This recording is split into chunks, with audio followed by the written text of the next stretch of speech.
All right. And we are live. As is my custom, I'll do some general announcements and general complaints about life until we launch, and we'll see if anybody chimes in. Right now, we have a grand total of 0 viewers. Okay. So Joe and I can have a nice conversation. But this later becomes a video on YouTube, so this is a good time for me to do some general introductions. In terms of the stuff that I'm testing, not much new has happened last 2 weeks. I was traveling a lot, but I received this new mount from Burris. That's their one-piece AR mount with those plastic inserts, so you can dial a slope, and I'm kind of interested about this. They're claiming that the return to 0 on this thing is within a quarter of a MOA. So I'm going to test that and see. It does look like a well-made mount. I mean, the way they did the cross sections and the mechanical structures looks reasonable. I've got the vortex scope in it just to piece off both vortex and burrs. So that's going to be an interesting test. Aside from that, I'm working on the same things. I'm looking at the digital ATN-X site. I am looking at a bunch of different prismatic scopes and a few other things here and there that I'm trying to wrap up. Let me see. I'm going to show you this so you can see better. So here I still have 5 of the shot glasses, the same style that I'm using to drink. The rest are already gone. If you guys are interested, let me know. There is 1 with an opened 45 bullet, 3 with a 30 cal bullet, and 1 with a unopened 45 bullet. The whiskey of the day is Breckenridge, and Joe's drinking something embarrassing as always. Yes. But we won't hold it against him. Let's see. My final complaint of the day. Oh, yeah. So when I bought my camera during the summer from Adorama, I bought the VIP 360 thing that covers accidental damage. And then my computer bag with a camera in it fell out of a car moving 40 miles an hour with fairly predictable results. The camera is fine. The lens has some issues. So since August, we're now in October, I have been trying to get this insurance company that Adorama uses to repair my lens. And yesterday was a big day. I finally got to talk to a live person. I was not kind to the live person since I've been trying to get a hold of a live person since August. So I don't think they like me, but they said they will fix my lens. I'm very excited about that. And as far as general announcements go, I think that is largely it. If you are tuning into this live cast for the first time, my name is Ilya, and I'm the self-proclaimed Dark Lord of Optics. Joining me today is Cyclops Joe, Joe Rhea. Did I pronounce that correctly, Joe? Ray. Sorry. I'm Russian. I have an excuse. That's fine. But anyhow, Joe is joining me today. We will both talk a little bit about air guns, how we started with shooting air guns. I don't know if you guys can see. I wrote out a few air guns I have, and I'll explain why I have them. And I'll let Joe talk about it. He's been around air guns much longer than I have, and he'll tell you about his background and his channel. He has a very lively YouTube channel where he talks about optics and a variety of other things. Once we're done with our monologues, then we'll open it up to a Q&A. Q&A doesn't have to be about air guns. It can be about anything you guys want, optics, politics, firearms, you name it. And both Joe and I will be taking questions as we go along. Think of good ones. I've had very good luck. Most of these live casts that I've done, I had some really interesting questions that make me think. So I like doing them. That's what keeps this whole thing rolling. Okay, I've got a few people. Tyler, Derek, thank you for joining us.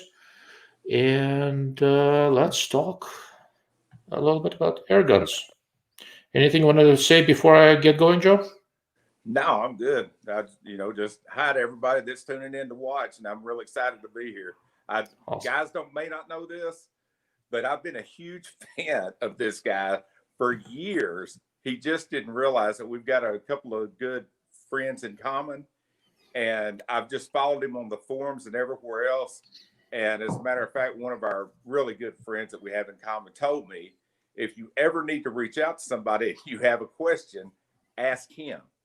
And if he doesn't know it, you don't need to know it.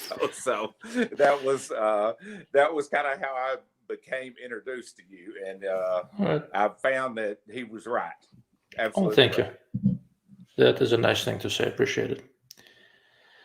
All right. So air guns. I started shooting air guns much later than I should have. I started shooting rifles and handguns, normal, powder burners, and I thought that air guns are just something that kids use. Ignorance is bliss. A few years ago, I kind of stumbled onto the fact that there's some really fancy air guns out there and that they are freakishly accurate. The shooting range where I shot when I lived in Los Angeles, they also do field target type competitions. It's a fairly large property. And I would always drive by them, and I didn't know who these weird people are. One day I went to the range with a bunch of AR-15s and forgot all the magazines at home. Single feeding AR-15s got old really fast, so I got bored. And I decided to go for a walk and see what those guys are up to. And what I saw freaked me out. They were just good. I mean, they were, with these airgun thingies, they were shooting tiny targets comparatively far away, and they were doing it really, really well. So I got interested. I've never done any field target competitions, but I got some newfound respect for airguns. And I realized that this is very good training. There's no recoil, but there is trigger time. You have to look for wind. You have to figure out trajectory. I did a bunch of research, asked a bunch of questions. I learned that airgun people are just like firearm people, mostly useless.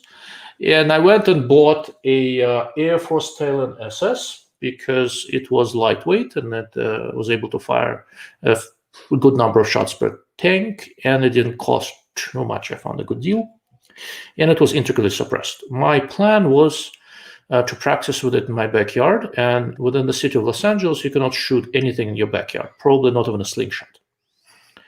I set it up so that I lived on the side of the hill, and that is how I really learned to shoot offhand. Right at the same time, I figured out that I sucked shooting offhand, and airgun was how I learned.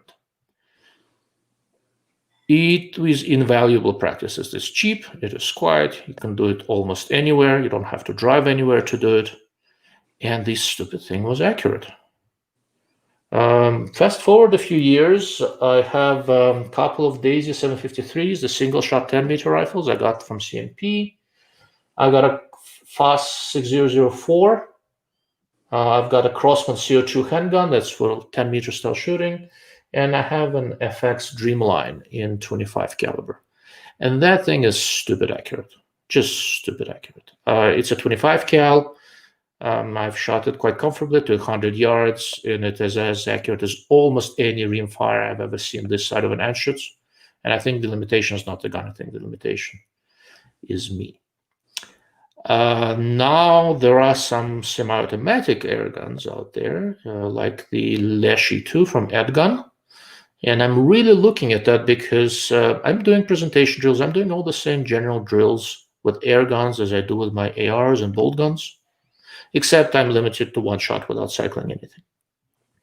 With a semi-automatic air gun, I can do a lot of AR-type practice of presentation, double tap, and things like that. And it's going to cost me very little. Why did I decide to do a live cast about air guns now? Well, I'm generally well stocked on ammo. Having lived through the Obama years and having lived in California with all its perturbations, I can probably shoot every day and not need to buy ammo for a few years. But for everyone else, it's not quite the same. And air guns don't need ammo. They need pellets that you can get comfortably. And you need to be able to charge your PCP. If you have a PCP, I have a couple.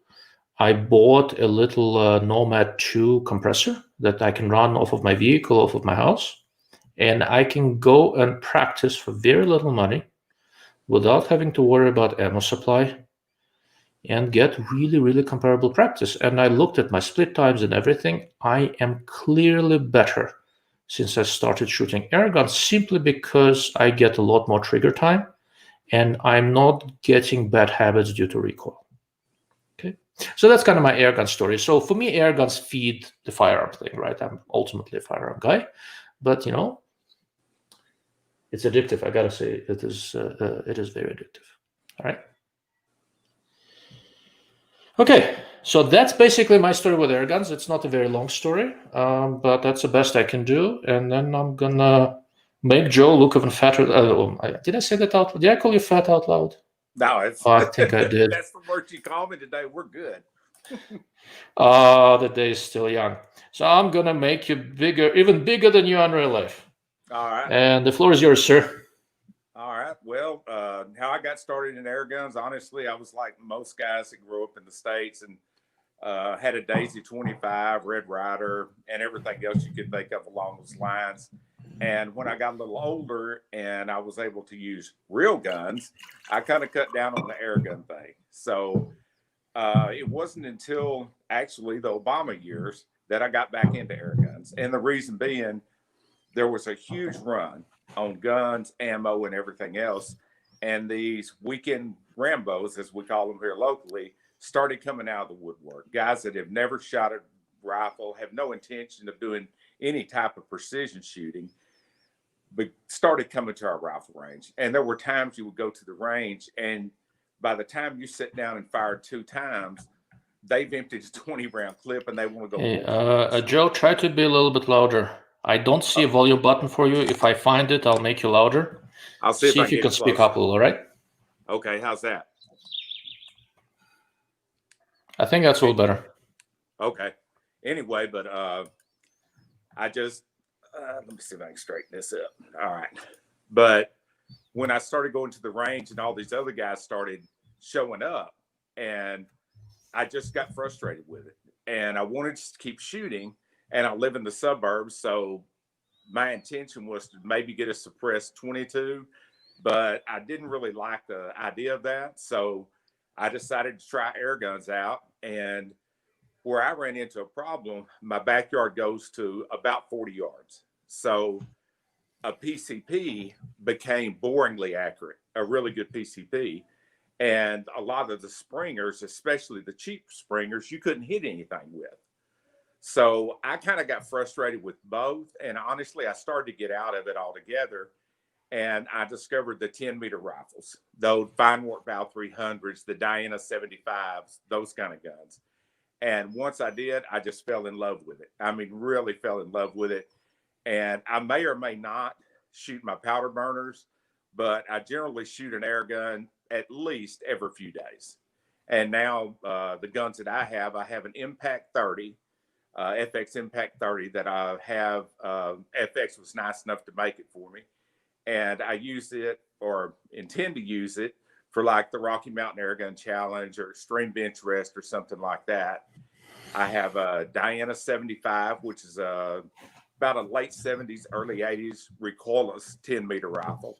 And I have a FWB 300. I've owned about probably 15 to 20 that were my personal rifles. And I've rebuilt probably 100, 150 of them. And once I got into the 10-meter rifles, I just never looked back. You know, I just love them. And it's kind of a dying breed. It's a lot like recurve bows. You don't see so many of them, but the guys that are really, really, really into it, they love them just as much as I do. And even at the big events, when the guys are shooting $2,000 and $3,000 and $4,000 PCPs, there will be a group of us that'll show up with our springers, and we'll shoot against each other. And it's just a lot of fun. And that's how I actually started my YouTube channel. It used to be called Airgun Classics because I wanted to focused on classic air rifles. And then there was a big blow up on YouTube about 3 years ago, and channels were getting shut down. And I wanted to take the word gun out of my title or the name of my channel. So I changed it to Cyclops Videos just as a joke. And now that's what I go by, Cyclops Videos. And I haven't been doing as many airgun videos as I would like to again, but I'm hoping to start back. I want to do one on the impact. I've got a follow-up video partially filmed on a Diana 75, and then I want to do some more Vyrock, which in my opinion are probably the best mass-produced air guns out there. I want to do some more of those, but I just kind of felt asked backwards into doing optics and optics reviews and stuff like that, and that's kind of where I've been focusing my channel. But my heart's really in the air guns. It's just there's so many guys that have so many good air gun channels, and a lot of them I look at what they're doing and I think I can't do it better than they can, so why even try? You know, they're just so much better. You know, Ted, Steve, don't Shalley, sell yourself short. Well, but these other guys, I mean, Matt Dover, Ted Beer, Steve Shalley, Dana at Mountain Sport Air Guns, the guys at 68 Whiskey. I mean, there's so many of these guys that are just so incredible. And, you know, I look at what they do and I'm envious of their camera work and their editing and stuff like that. And to be fair, I'm not a very accomplished shooter. I'm very enthusiastic about it, but these guys are great. You know, yeah, on a good day, I'm above average. And, but I just have a thing for the air guns, and I just love them. And I could see a point maybe in my life, because now I don't have so much fun with the higher powered rifles, the stuff that really kicks. I just don't enjoy it anymore. But the air rifles, I just, you know, I never get tired of them. I don't get tired of them. Very and it's, cool. you know, no matter what's going on, I can walk right out the back door. I have a bench set up out back all the time. It's shaded underneath the shelter, and I just grab my air rifle, grab a tin of pellets, and just go out there and shoot for a while when the weather's pretty. And it's a great way to pass some time. Very cool. It's very interesting that you mentioned recurve bows. I haven't gotten into archery yet. It's number one on my list when this stupid shutdown is over and I can go to one of the local archery stores. I have this weird fascination with takedown firearms, and it turns out takedown bows, and you can buy decent quality takedown recurve bows. So that's going to be my next purchase. Yeah. And you and I need to talk about Springers. I don't own a Springer air gun, and I'm beginning to think that is a major limitation of mine that needs to be rectified. Well, the thing about the Springer for me is it makes you follow through. You know, from the time the sear breaks, the pellet's not gone yet. You know, a PCP, it happens really fast, you know, and there's so little movement with a Springer. The piston's moving back and forth and jumping around, and it makes you stick with the shot. You know, it's a lot like shooting it's the same mentality as shooting a muzzle loader. You know, when you pull the trigger on a muzzle loader, you don't just drop it and see where you hit. You know, you have to stick with the shot. I see what you mean. I'm not a muzzle loader guy. I'm just too lazy for that. Yeah. But Springers, I need to experiment. It's interesting that you mentioned follow through. When I had my live cast with a precision shooter buddy of mine, Will, I think I talked about it a little bit. I have a friend of mine who he has a dual Russian and US citizenship. So he used to be a head coach of the Russian Olympic shooting team. And he himself was a world champion shooter, like 50-meter pistol, I think, back in the 70s or 80s. An older guy. He's a spectacularly good shot and a very, very good coach. And he coached the Merchant Marine shooting team in the US when he lived here, and that kind of goes back and forth. He had a lot of interesting things to say about follow through. So it's interesting that you bring it up. But one of the stories he basically said is that you know, if you have, let's say, a 15-second time interval to make a shot, right, and you know that you're going to pull the trigger in the 12th second, of those 15 seconds, which second is the most important? And he did this query with many professional world-class shooters, and he basically said the guys who are truly the best Olympic champion type guys, they all said that the most important in time interval there is the 13th second, the one right after you pull the trigger. Right.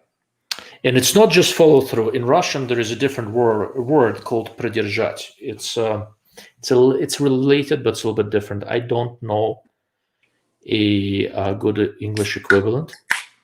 A direct translation would probably be to hold through the shot. It's Right. not just to follow through on it. You have to hold through the shot. I don't know if that's making sense. Yeah, it does. Totally. It's different. It's not quite the same, and it has that simple thing. You know, I picked up a few little things from him. He was supposed to be visiting me right around this time, but he's back in Russia because we have this whole COVID thing, and he's right. Advertising his book. But he wrote a very interesting book, unfortunately in Russian. Maybe I'll translate it sometime. But anyhow, this concept of hold through had an immediate interesting effect. What I do, because we think with firearms, we think a lot in terms of shooting and then recovering and reacquiring the target and all that. All of that is recoil-induced stuff, and you may not want to break it down into so many steps. If you think of it as holding through the shot, everything else falls in. It's a very interesting construct. I'm not a very good shot, right? So I'll use whatever trick I have up my sleeve to make myself better. Well, you say trick, and I years ago I shot competitively in archery, and that was the fact that was before I had Bell's palsy and had better depth perception and stuff. Mm-hmm. And target archers have something they call it tricking it in, Mm-hmm. and a lot of times you focus your energy on the center of the target, and you don't try to hold dead in the center all the time. You're just trying to focus your energy. And there's times when you fire and you're not in the center, you know for a fact it wasn't in the center, but because your focus is there, your muscle memory will take it to center in that, in that split second after the release lets go. And I found the same thing in springers. There's times when it breaks, I realized I wasn't where I wanted it, but I would be off of it and constantly coming back to the center. And when the sear would break, a lot of times the gun would head that direction. It'll put it right in the center, regardless of whether or not I was centered when it fired.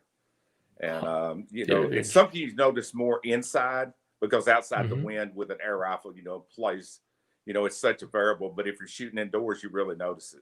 Yeah. So the range I belong to a couple of private ranges here in Albuquerque, and one of them has a 100-yard tunnel that I can use for sighting and stuff like that. It's really interesting to shoot completely without wind. Oh, yeah. Yeah. It's a very, very, very different thing. Okay. Yeah. All right. I think we have some questions accumulating. Shall we start going through questions? I'm in. You're up to it? Yes, sir. All right. I need some neural lubricators here. Yeah, me too. I need something more significant. You're going with you're up and running already. I need a bigger boost. Yeah, I'm already there. Well, I have 2 small children. I need a lot of help. All right. First of all, everybody who chimed in said hi. Thank you, gentlemen. It is nice to see you here, and I see a lot of familiar names. Thank you for chiming in again and listening to me blabber. That's why I bring in people, so you don't have to listen to just me blabber. Okay. Yeah, keep rubbing it in, Derek. Yeah, shoot anywhere. Yeah. It is my wet dream to go buy a piece of land somewhere on the other side of the Sandia Mountains, so that I can just walk out on the deck, set up my guns, and do things. Yeah. And you know when it's going to happen? Never. Jared, thank you for joining us. Good to see you here.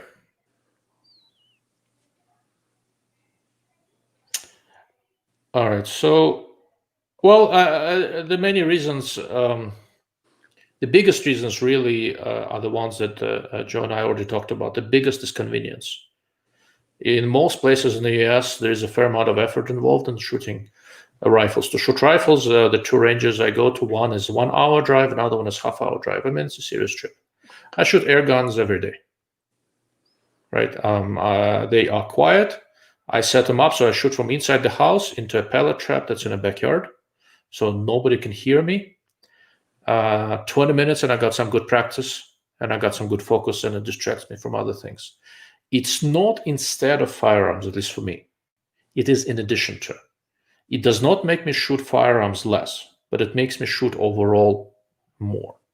A secondary reason is that due to complete and utter lack of recoil, it is really, really good practice. However, the lightweight pellets are moved by wind significantly more than even rimfire. Now you have slugs now with air guns that are more like shooting a rimfire. I don't shoot those, at least I haven't tried yet. You need a somewhat different barrel. But I have to really worry about wind quite a bit more with even my 25 caliber air gun than I do with, let's say, I have a couple of very accurate rimfire rifles, even at closer distances. And counting for wind is invaluable practice. Everybody with a ballistic calculator and a laser rangefinder can figure out how far the target is and what the trajectory is. Reading wind is an entirely different ballgame, and I suck at it. When I say I suck at it, I'm giving myself too much credit. I'm really terrible at it. Okay? Yeah. Well, the competitive places that I shoot air guns, like extreme interest in RMAC, the guys that win, I mean, for one thing, they're really good and they practice a lot. But consistently, the guys that win live somewhere that is windy. The guys in California that live along the coast, the guys in Florida, the guys that live in the deserts, guys up in Montana. Where I live here, it's timber country. So if there's a place to plant a tree, we plant a tree. So a lot of times, even though it's a range, the wind's not on us. So when we show up and the wind's going 20 miles an hour, we're just like, this is too windy to shoot. To these other guys, it's like, oh man, we caught a break. But I think something that a lot of guys in Europe don't realize is how big of a headache it is here to get a suppressor. I watch a lot of the channels from overseas, and everybody has a suppressor. They might not realize in the US, it's a big deal to get a suppressor. It's kind of like getting a, what do they call it, FAC rifle. You know, in the UK, it's a big deal to get a suppressor here. Yep. Where there, everything you see has a suppressor. For good reason. That cuts down, you know, even if you have a small piece of land, if it goes off and it sounds like a stick of dynamite, nobody's going to want you around, you know? That is true. That is very true. Yeah. Okay. Anyhow, Jared, I hope it answers your questions. Joe, as far as wind goes, you should come visit sometime. Yeah, we've got we've got a little wind here in the high plains. I shoot subsonics a lot, like subsonic blackout at good distances. Yeah, and I swear, you know, it's a slow-moving bullet. I can pretty much see it flying along, and the wind is doing a number on that bloody thing. Right. It's heavy. It's not too bad, but you can see it's going like. Right. And then we have, you know, it's when I pull, and it moves slowly, right? So when I pull the trigger, it's a 20 mile per hour wind. And by the time it's halfway to the target, it's a 50 mile per hour wind. By the time it gets to the target, it's 20 miles per hour other direction. So it gets interesting. Right. Anyhow, so let's see. Next. Field target. I have some opinions about this. You want to give it a shot first, Joe? Yeah, the guys I know that shoot field target, they're really concentrating on something that has a very narrow depth of field or field depth. Depth of field is correct. Right. And they want something that snaps in and out of focus a lot. And the ones that I've seen, just the scopes that I've seen that personally do the best, the Falcon scopes, they have one that has a real shallow one, I think it's 10 by 50s, and one that has a deeper field of view like that. The Delta 5 to 50, that's a good one. I actually just got through testing a scope for Valdata that I've got a video coming out on. It's like that. It's real shallow, but it's a real niche within a niche within a niche within a niche for these scopes. And I think that's the reason that it's such a hard time guys finding one that fits, because for most hunters, when they pick it up, they want to see from 100 yards out or 50 yards out, they want it to be crystal clear. For field target guys, that's useless. They want it to be super critical all the way through. And it just doesn't I don't think it translates to overall scope sales so well. And it's just such a small niche that it's hard to find a good scope that does it. Amazingly, a lot of the super cheap, the $50 Amazon 6 to 30s and stuff like that will have that. That'll be a feature that won't repeat, but it'll have that real narrow, depth of field like that. But I don't know. I think F-class shooters, they enjoy it too. I don't know. I'm not an F-class shooter, but for me, it's not something I look for in a scope. I notice it when I see it, when I'm testing it, but I don't look for it. Yeah. Good observations. There is one other thing that's really critical. So the way field target scopes go, you need a razor shallow depth of field because you're using that to find the distance to the target. You go calibrate your scope on distances, on targets at known distances, and you calibrate your sight focus wheel to match that. That's why you see them with these very large sight focus wheels, so that they could mark which position of the sight focus correlates to which distance. And when they go to a competition, the targets are very small and they are at unknown distances. So they're using the shallow depth of field to figure out how far away the target is, and then they can figure out the trajectory and all sort of jazz. One of the things that brings down a lot of scopes, especially inexpensive ones in this, is thermal stability.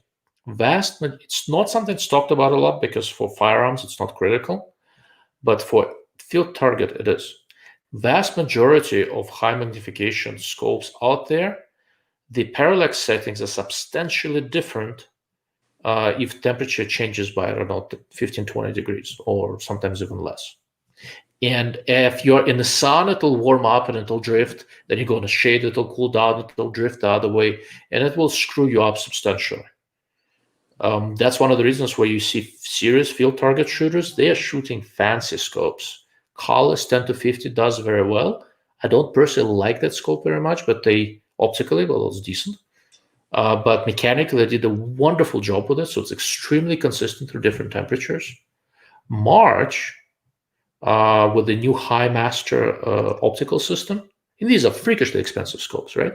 But with a High Master optical system, they specifically made it so that it's temperature compensated, so the parallax setting does not shift with temperature. Okay, Schmidts are excellent for this, etc. With around $1,000, probably the best is Citron. They have some S3 field target models with the side focus modified to go down to 7 yards, I think. It's the 10 to 50 by 60, where to get the shallow depth of field, you basically need magnification, right? There are a few others. Delta 5 to 50 that you mentioned, I have one. That's kind of my quasi field target scope. I don't really shoot field target, but I was curious, so I went and messed with it. And it also seems to be fairly stable thermally. Yeah. Just about everything that people try to use for field target, I've seen that's cheaper than that. From cold the morning to warm middle of the day, all of your parallax, pre-recorded parallax settings can be thrown out. Yeah. And it's not consistent. The same temperature on different days, if it's gone up and down, it's going to be different setting. I'll tell you something. Once we were talking about air guns that I think is kind of interesting related to this is I've actually talked to one of the engineers that designed the Fine Work Valve 300 series of rifles, and they're made to run totally dry, absolutely totally dry. And they're not supposed to have any lubrication on them. And the reason is for the different altitudes, these are springers, the different altitudes and the different, air pressures and temperatures and stuff. If there's no lubricant in it, then it's not going to affect it as far as the viscosity of the, the oil or whatever lubricant you use. And I tell guys a lot, because I've rebuilt probably 150 to 200 of these. At the end of a sentence, the dot you see at the end of a sentence, that's the overall lubricant on the entire gun. I built them absolutely totally dry, and that's the reason they designed them to be shot dry, so that the viscosity of the the oil wouldn't change. Oh, how And of course, in interesting. the States, it's not such a big deal, but in Europe, you might go from 15,000 feet, and 15 degrees, down to sea level, it's 110 degrees, Well, depending on okay. where they're shooting. So, I yeah, live that at would make you totally dry. I live at 5,000 foot altitude. My range is about 8. The other one is about 6.5. If I'm there early morning, or like this time of year, it's 45 degrees. And if I'm there at noon, it's 80 degrees. So it's Yeah. everything shifts. Yeah. Yeah, so very interesting. But good question. Tyler, I hope that answered your question reasonably well. But if not, yeah, follow up, ask more questions. Let's see, what else do we have? All right, I think we're gonna call. We are going to. Where's it? There we go. Serge, I think I warned you that frequent participation in my YouTube channel will cost you a lot of money. For those of you who don't know, Serge has recently bought a Tangent Theta rifle scope and tried to blame me for that. I had nothing to do with it. I just conveyed my experiences as honestly as I could. Yeah. Nice air guns are really nice. They are complicated, they're sophisticated, they're spectacularly smooth. If you like nice stuff, you can spend a lot of money on air guns. Okay. Serge, look at it this way. If you can afford a Tangent, you can afford an air gun.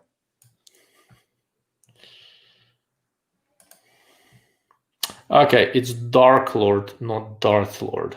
It's cheeky enough as is. Don't make it worse. Well, that's nice of you to say. Thank you. Really appreciate it. Okay, Joe, I think this is for you. No. we actually talked about this earlier in the week. I'm an enthusiastic amateur. I know. I'm a guy with a camera that likes doing reviews and likes doing optical stuff, and I've owned a ton of scope just because of ADD is crazy. But no, I worked at Train Air Conditioning for 35 years. I worked in quality control for a while, which helped me.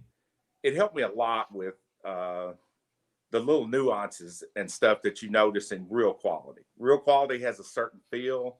It has. It's easier to touch than it is to describe, at least in my mind. And but no, I don't have any background in optics in any way. This is a professor. I'm your drunk uncle. That's the difference between the two of us. That's the difference. So just for the record, guys, don't buy this country bumpkin act. He's lying through his teeth. So that you know.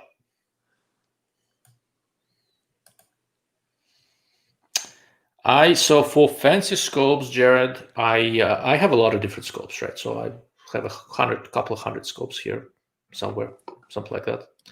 My favorite overall are Tangent Thetas. For some specific applications, I'm very partial to March. They do lightweight really, really well. And for low power variables, Vortex 1 to 10, Razor Gen 3. Not cheap, but for the money, I gotta say this is the best I've ever seen. Okay. On the precision side, I'm definitely in the Tangent Theta camp.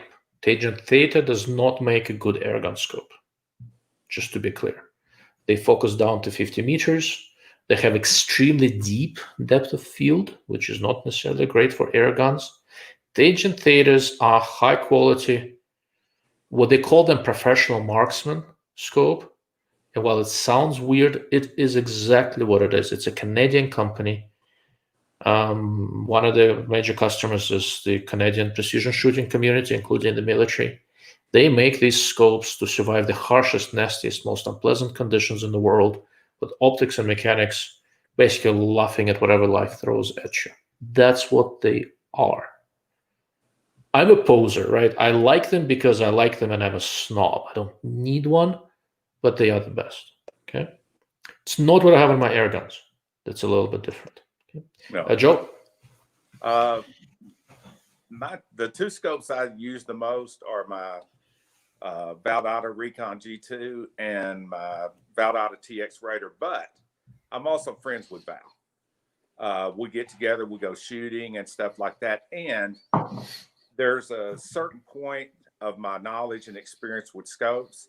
And it normally tops out at about, except for the Valdata scopes. And I've owned Smith Bender. I've never owned a Tangent, but I've owned Smith Bender, Collis, most anything else. I haven't owned a Zero Compromise or a Tangent, but I've owned everything else I could think of, at least one of every brand. But I use those two on my hunting rifles. I use Collis 8x56, and I have a Smith Bender nice 6x42. And that's what I use on my deer hunting and hog hunting rifles. And on my air rifles, if it's like one of the Springers, I use a Weaver T24, or I'll buy one of the Leupold FX3 12 powers, which I'm really crazy about. And I've sent probably 5 or 6 of those to the custom shop and have them put different reticles in it, depending on what kind of mood I'm in when I send it in. But I'm a big fan of the custom shop. And, you know, even though Leupold has 8,000 SKU numbers, they're always missing the one that I want. So I send a lot of stuff to their custom shop. But I'm not a Leupold fanboy. I don't mean it like that. But I do like their fixed power scopes, and they're reasonably priced for the glass you get, at least just my opinion. So that's kind of what I use.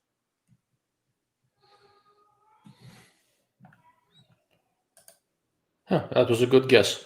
It's Valdada, Valdada. Okay. Yeah. Ooh, that's a loaded question.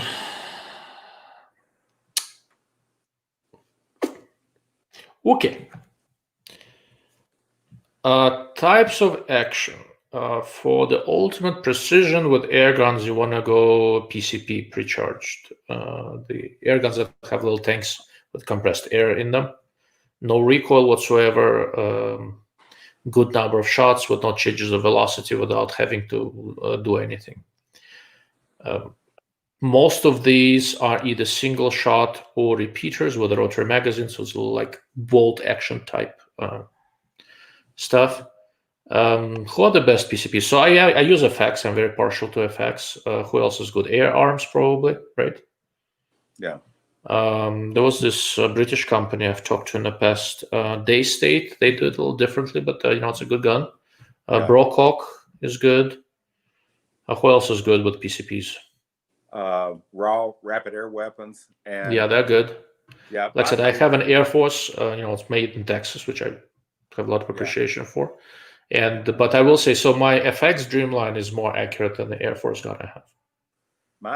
The ones that I've had that are just bulletproof have been the Airguns. The Airgun Matador. I mean, literally are videos of him driving cars over it and stuff like that, and it's just indestructible. If you'd like a gun to tinker with, the FXs are great. Daystates, Brococks, I've owned all of them. But if you just want something to load up, put air in it, and pellets, the Airguns are probably the top in my personal opinion, and the Rapid Air Weapons right behind them. And the Air Forces are great too. It's just, and Air Force actually owns Rapid Air Weapons now, but they're a different type of a rifle. It's kind of like comparing an AR-15 against a precision bolt action rifle. That's fair. I think that's fair. So I actually talked to the guy who brings Airguns into the US earlier today. They have a gun called Leshy, which is got a little devil in Russian. Airgun air rifles are made in Russia, and it takes a lot of effort and persuasion for me to buy something that's made in Russia. I kind of grew up there, so I have deep suspicions. But my next airgun might be the Leshy 2, because it's a semi-automatic, handy AR controls type airgun. So for me, a guy who practices to shoot firearms, something like that is extremely appealing. It's not cheap. They do have good reputation. And I'm quite likely to pick one up. And I think they make them in 30 cal. I keep on thinking about doing some hunting with air guns, so I might actually pick one up in 30 cal and see if I can go shoot something without my wife knowing. But Serge, if you're looking for precision, it'll cost you some money, but you're basically looking at a bolt action repeater of some sort. Okay? And they'll last forever. And yeah, they are durable, they're well supported. That for me, that's FX Dreamline, and that is the most accurate air gun I've ever shot. I mean, it is stupid accurate. Okay. Yeah, that's an incredible rifle. Mine is 25 caliber. So I've shot them in 17, 20, 22, 25. Field target is mostly 17. They have an upper limit on how much energy they have. And 17 is going, with that amount of energy, go a little flatter. I'm not a field target guy. So I have a 25 that I push not super hard, but hard enough. And I take it out to 100, 150 yards. And heavy pellets do a little bit better in the wind. Okay. Anything else before I move on?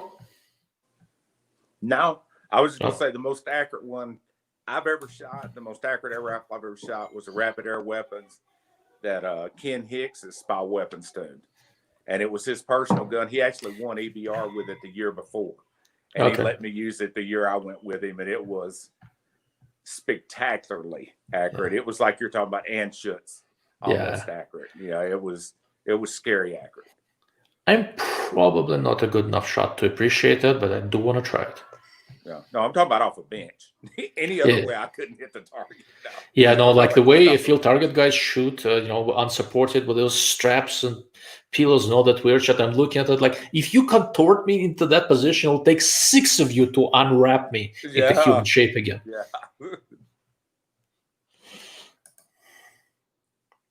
Exactly. That's true. Yeah. Good point, Craig.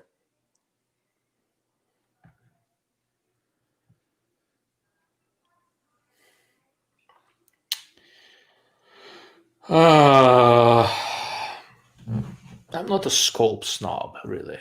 I've just used a lot of scopes.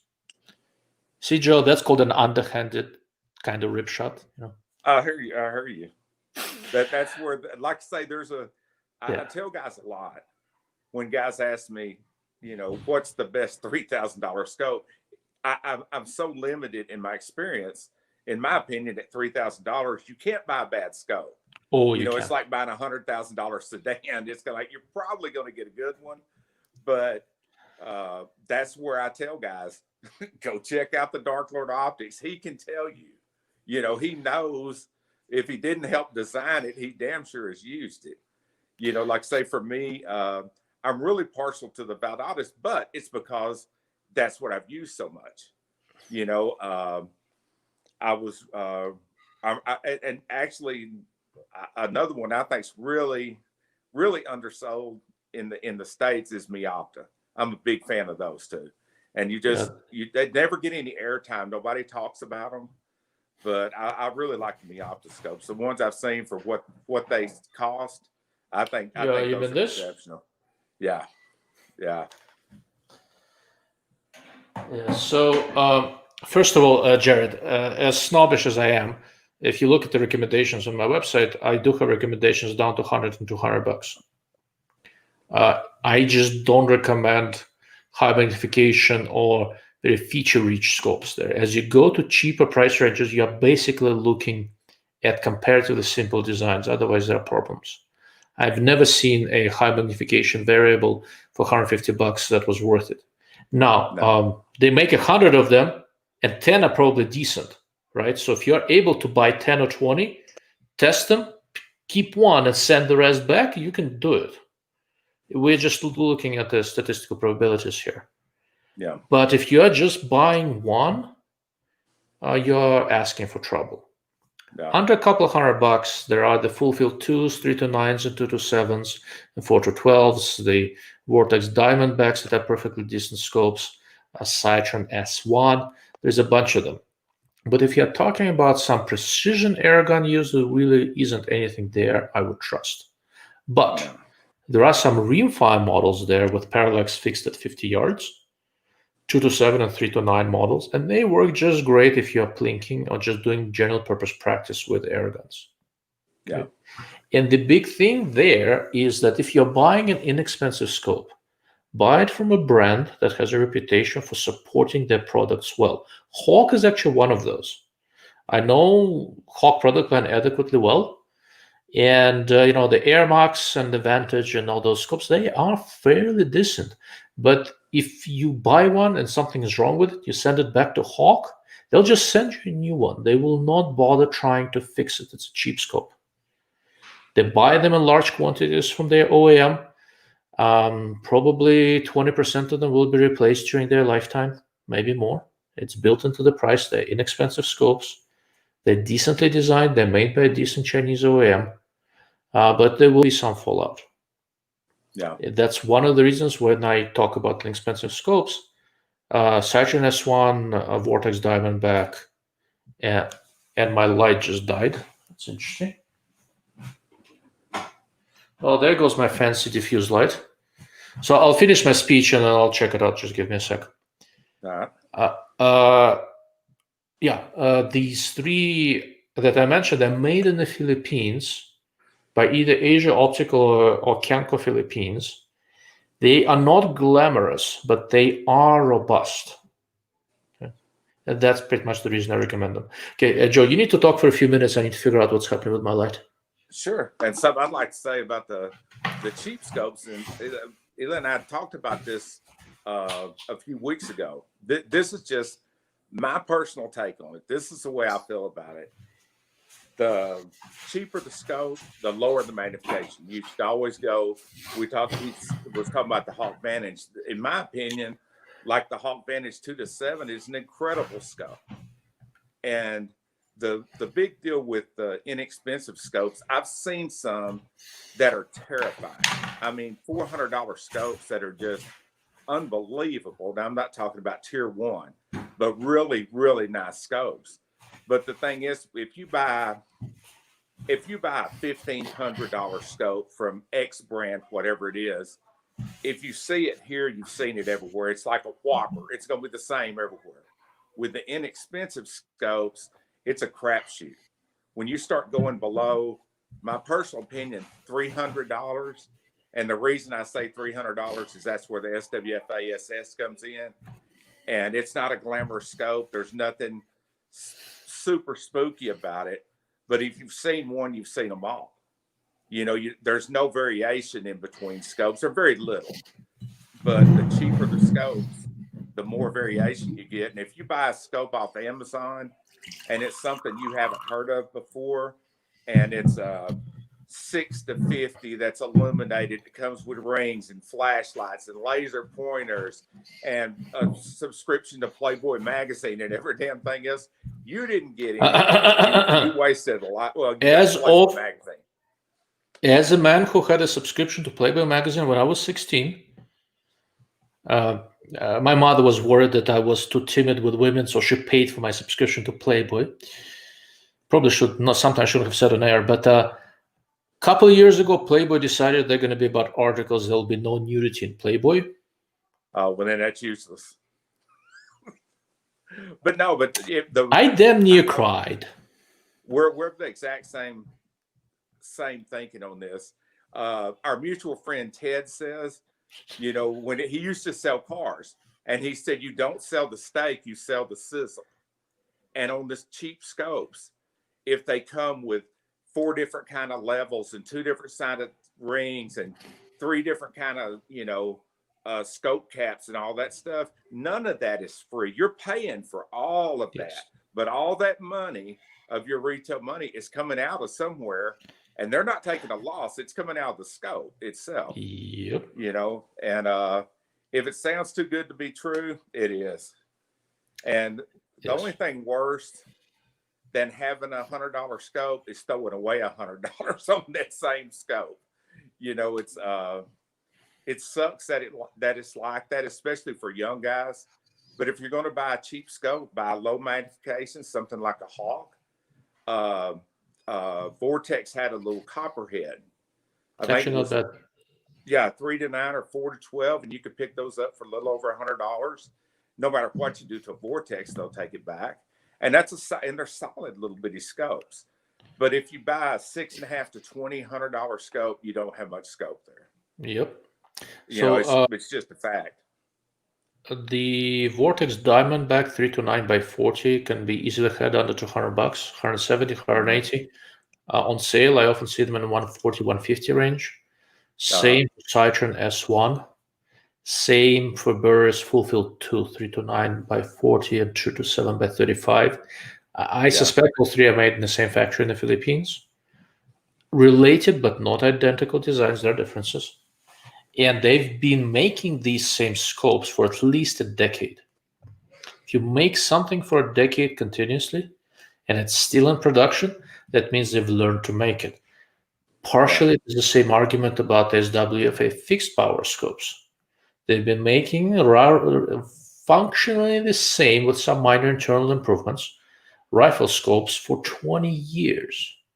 And they're still selling them and can't keep them in stock. There is a reason for it. Right.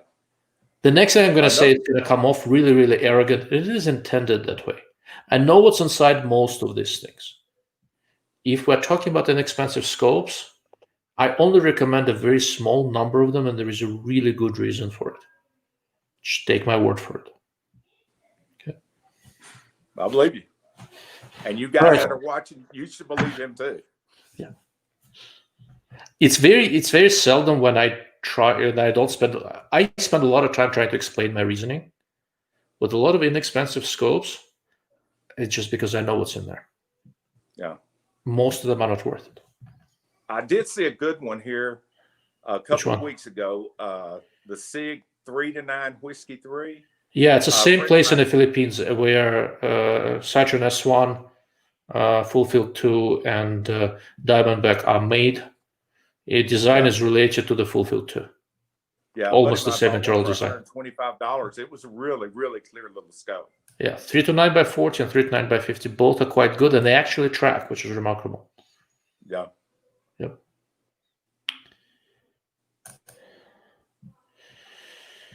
Okay, so I'll say just 2 sentences and I'll turn it over to Joe. I think it's cool and I want to do it, but I haven't done it, so I don't have too many opinions on the subject. Yeah. I am looking at that 50 cal Air Force rifle just because I want to have a 50 cal and I don't want to do a 50 BMG. Yeah. That having been said, I'm going to put Joe on the spot. All right. It depends on what you consider big bore. To me, 35 caliber and over, where you can really sling some heavy lead out of something like an Air Force Texan or something like that. Yeah. I mean, I've used them. I put hogs down and other large animals like that, coyotes, and I mean, just go right through them. But guys that are, this is just my personal opinion, guys that are deer hunting with 30 calibers, 25 calibers, even a heavy hitting 30 caliber, which is what my FX Impact is. At 50 yards, it's 30 caliber. It's big. It's man, it just feels beefy. It's a 22 short. That's what you're putting down range, is a 22 short. So keep that in mind. You know, if it's a cow and you put it on the side of his head, great. If it's a pig that's not any bigger than the size of my head, sure, pop him right in the ear. But if it's a 150-pound animal and you're shooting him with a 22 short, you gotta realize there's a really, really good chance that you're going to cripple him and he's going to run off. So I'm a big fan of the big bore air guns. And part of it, as crazy as it sounds, is the majority of them you get 2 shots. One of my favorite rifles ever is a Ruger number 1. I love falling block single shots, and there's something real appealing about make the shot count. You don't get much follow-ups. You know, you get the shots, but to me, in the big bore stuff, the Air Force, they're tough to beat. They just are. I mean, they're inexpensive. They're durable.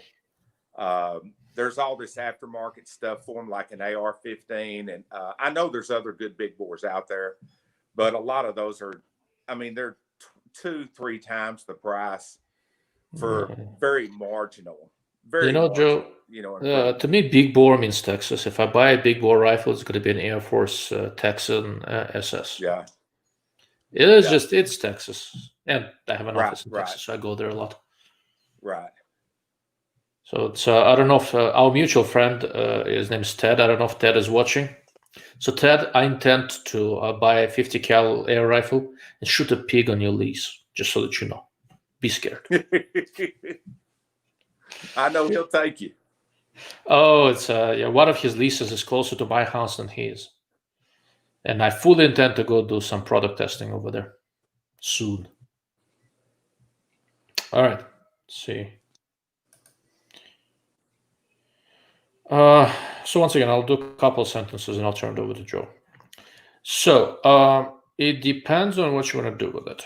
If it is plinking into your backyard, get the 17 and just do it. For a simple reason, if you're using like a pre-charged pneumatic, you will get the most number of shots per fill with that, and you'll get good practice. If you're trying to do longer range stuff, if you're trying to hunt, it's a different ballgame, and then you kind of need to look at what you got. For longer range stuff, I got a 25. It seemed to be a good compromise between cost of pellets and how many shots I get and all that sort of stuff. But if I wanted to hunt, I'd go bigger, and I plan to. So it really depends on the application. For general plinking, I'd basically do the 17, skip the 20 and 22.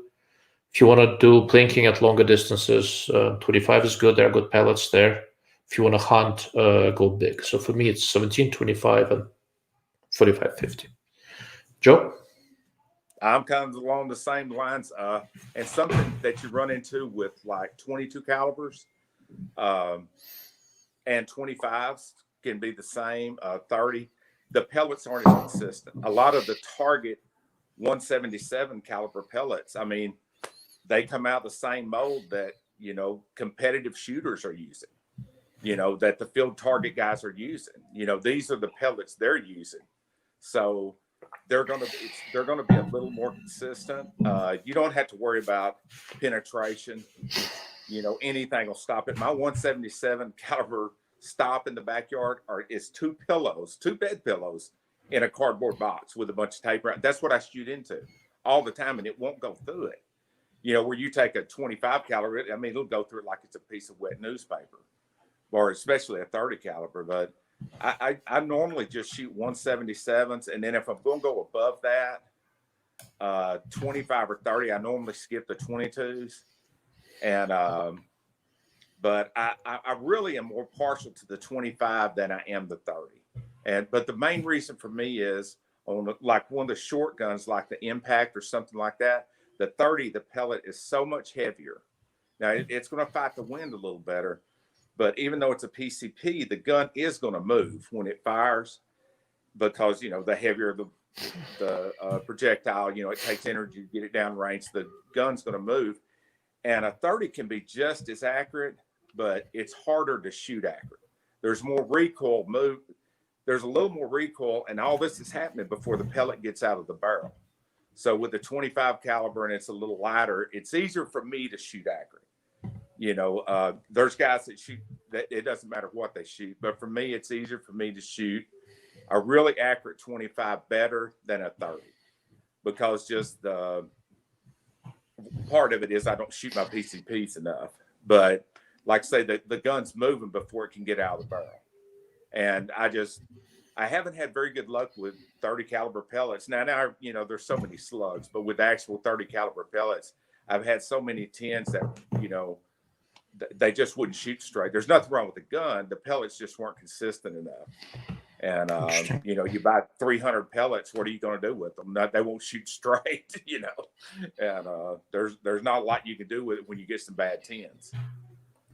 With the 177s, especially like the JSBs and the H&M match and stuff like that, they're going to be, unless the 10 got dropped, they're consistent. Yeah, I mostly shoot JSBs in both 17s and 25s, but I have the H&M Barracudas and a few other things, and they've just generally been consistent. The Air Force Tailor SS that I first bought it with a 25 caliber barrel, but then I bought a 17 barrel for basic backyard practice, but my FX is 25, and I shoot it both in the backyard and I do take it out to the range. The FX Dreamline is set up with an AR-15 grip and stock. So I set up a Magpul UBR stock. And the idea when I originally got it was for me to practice, but also I have 2 preteen kids that are learning to shoot. And they, with a stock collapse, they can shoot that gun just fine. And with the 25, there is no real recoil. Right. The business with the gun moving for me is not a really big deal, because with firearms, while I shoot precision rifles a fair bit, I shoot ARs and AKs far more. I do a ton of off-hand practice with those. And any semi-auto firearm, you have to hold on to it for dear life, especially the AR-10, the larger frame stuff. But even with the small frame ARs, you really have to hold on to them, because all sorts of shit's moving. There's a bolt going back and forth. There's all sorts of crap. So the movement with the air gun does not bother me, but I suspect the fact that I hold on to the gun as hard as I do does not make me better with the lighter recoiling stuff. Probably interferes. But with the semi-autos, I have to. Either with the AR-10s, you feel this thing trying to twist on you, right? It's different. You really have to hold on to them. And for the offhand, for high-speed stuff, you really have to drive the gun. It limits me with the low recoil stuff, but I sort of made a conscious choice of not changing my shooting technique too much. I don't have the ability to get good with multiple ways of shooting. My limited brain can contain one method, and I want to do it really well. Well, and see what you were talking about just now, for me with the 177s, because my 10-meter rifles are truly recoilless. Yeah. I mean, everything moves internally. Nothing moves on the stock or the external part of the gun. So that'll make you sloppy in itself, because it doesn't matter how you hold it. If you hold it in the center, there's no recoil. So when I go to something that recoils like the 30 calibers, I'm sloppy. I have to shoot it for a while to kind of get my shooting back right. If I were to break down the shooting that I do in terms of the number of trigger pulls, I'd say about 40% of what I do is air guns. About 10% is rimfire. About 30% is ARs and AKs, maybe 35, and about 15% is bolt guns, precision bolt guns, stuff like that right now. The ratio changes depending on how much time I have, but I have 2 preteen kids who are doing school from home. So my ability to go to the range is limited. I shoot more air guns now than I would normally do. I'd normally go to the range more than just a couple of times a week. But I shoot enough semi-automatic firearms that my shooting technique in many ways is driven by that and by the fact that I have to follow up really fast, right? I require the target. I shoot double taps. I do a lot of presentation drills. That makes you hold the gun differently. Right. Guys, if y'all excuse me for a second, I'm going to go get rid of one of these screws. Absolutely. All right. While Joe is out paying the price for drinking beer, come to New Mexico. Wind all the time. I live in New Mexico, Richard. I live in Albuquerque, so I shoot out here. We should get together and shoot sometime. I shoot at Zia and at Bighorn, and wind changes. It's usually windy. It's an interesting challenge, and I enjoy it. It's I suck. I've learned. I knew how bad I am at reading wind in California when I lived there, and then when I moved to New Mexico, it's still windy, but I shoot more here because it's just easier. There's no traffic. It's easier to get to the range and all that. And now I really understand how bad I am at reading wind. So Kalen Wojcik, one of these former sniper guys, he has a school once a year, I think. He does a precision rifle class that focuses on wind reading. I was hoping to go take it this year. I don't know if I'm good enough rifle shot for that class. It probably would be better for me to take a couple other precision rifle classes prior to that. And I'm trying to maneuver my way to go do a class at Gun Sites. It's a closest serious precision school to where I live. But COVID is kind of making some of those things difficult. But I'll probably take a class or two at Frontsight and Gunsight over the next year. And I'm going to try to make it to Kalen's class where he really focuses on reading wind. I don't know if you guys know this. So the guy, Frank Galley, who owns Sniper's Hide, so he's a former Marine Scout sniper. I'm friendly with David Tubb. You watch how those guys shoot, how they read wind, how they understand wind. It's freaky. It is just freaky. I don't get it how they do it. I don't have any instincts. I don't have any artistic ability. I'm a mathematically inclined person, right? So I'm very cerebral. I do not understand the processing they use to figure out wind. It makes no sense to me. But they are successful. It may take me a couple of decades, but I'll figure out how they do it. Yeah. All right. Yes, By the way, Joe, you should come to New Mexico. Yeah, no, that's where I pre-dog hunt. So yeah, Richard, I'm familiar. Yeah. What do you know about Lewis and Clark Airguns, Joe? Basically nothing. I know they used one. I've actually seen some replicas, but almost nothing about them. I know they're, those antique air guns are incredible. Like I say, I've seen them at shows and stuff, but I've never played one. I don't know anything about them. Are they Springers or what are they? Do you know how they worked? No, they have it honestly looks like a small spittoon attached to the bottom of it, and that holds air. Okay. And I have no idea how they charged it, but no, they exactly. So Jared, there's the answer to your question. Charging the damn thing involved a lot of time, effort, and work until we got cheap and expensive compressors. And that's probably why they didn't catch on a long time ago. Yeah, I would think they were dangerous as hell too. So one of the things people don't understand, if you scrub with your lubricants and manage to get some organic oils inside your PCP cylinder, so when I bought my Air Force Contour, where the cylinder is the stock, it was before I figured out that it can blow up on me, right? And I shoot my effects with the cylinder way out there. A lot more once I figured out that if I do something stupid, it can blow up on me. You have to use this pure silicon grease on the valves, make sure nothing organic ever gets inside the cylinder, or you may have a nice explosion on your hands. Right. And in terms of being effective, so look, the large bore air gun that Joe and I were just talking about, the Air Force Texan SS. Joe, you're coming to SHOT Show, right? This year? Yeah, 2021. No, not if COVID's going on, because I take care of my mother, so I won't be there. Okay. But I mean, if there's a vaccine, right now, Bob the crackhead could be selling vaccines out of the back of his car. I'll get one.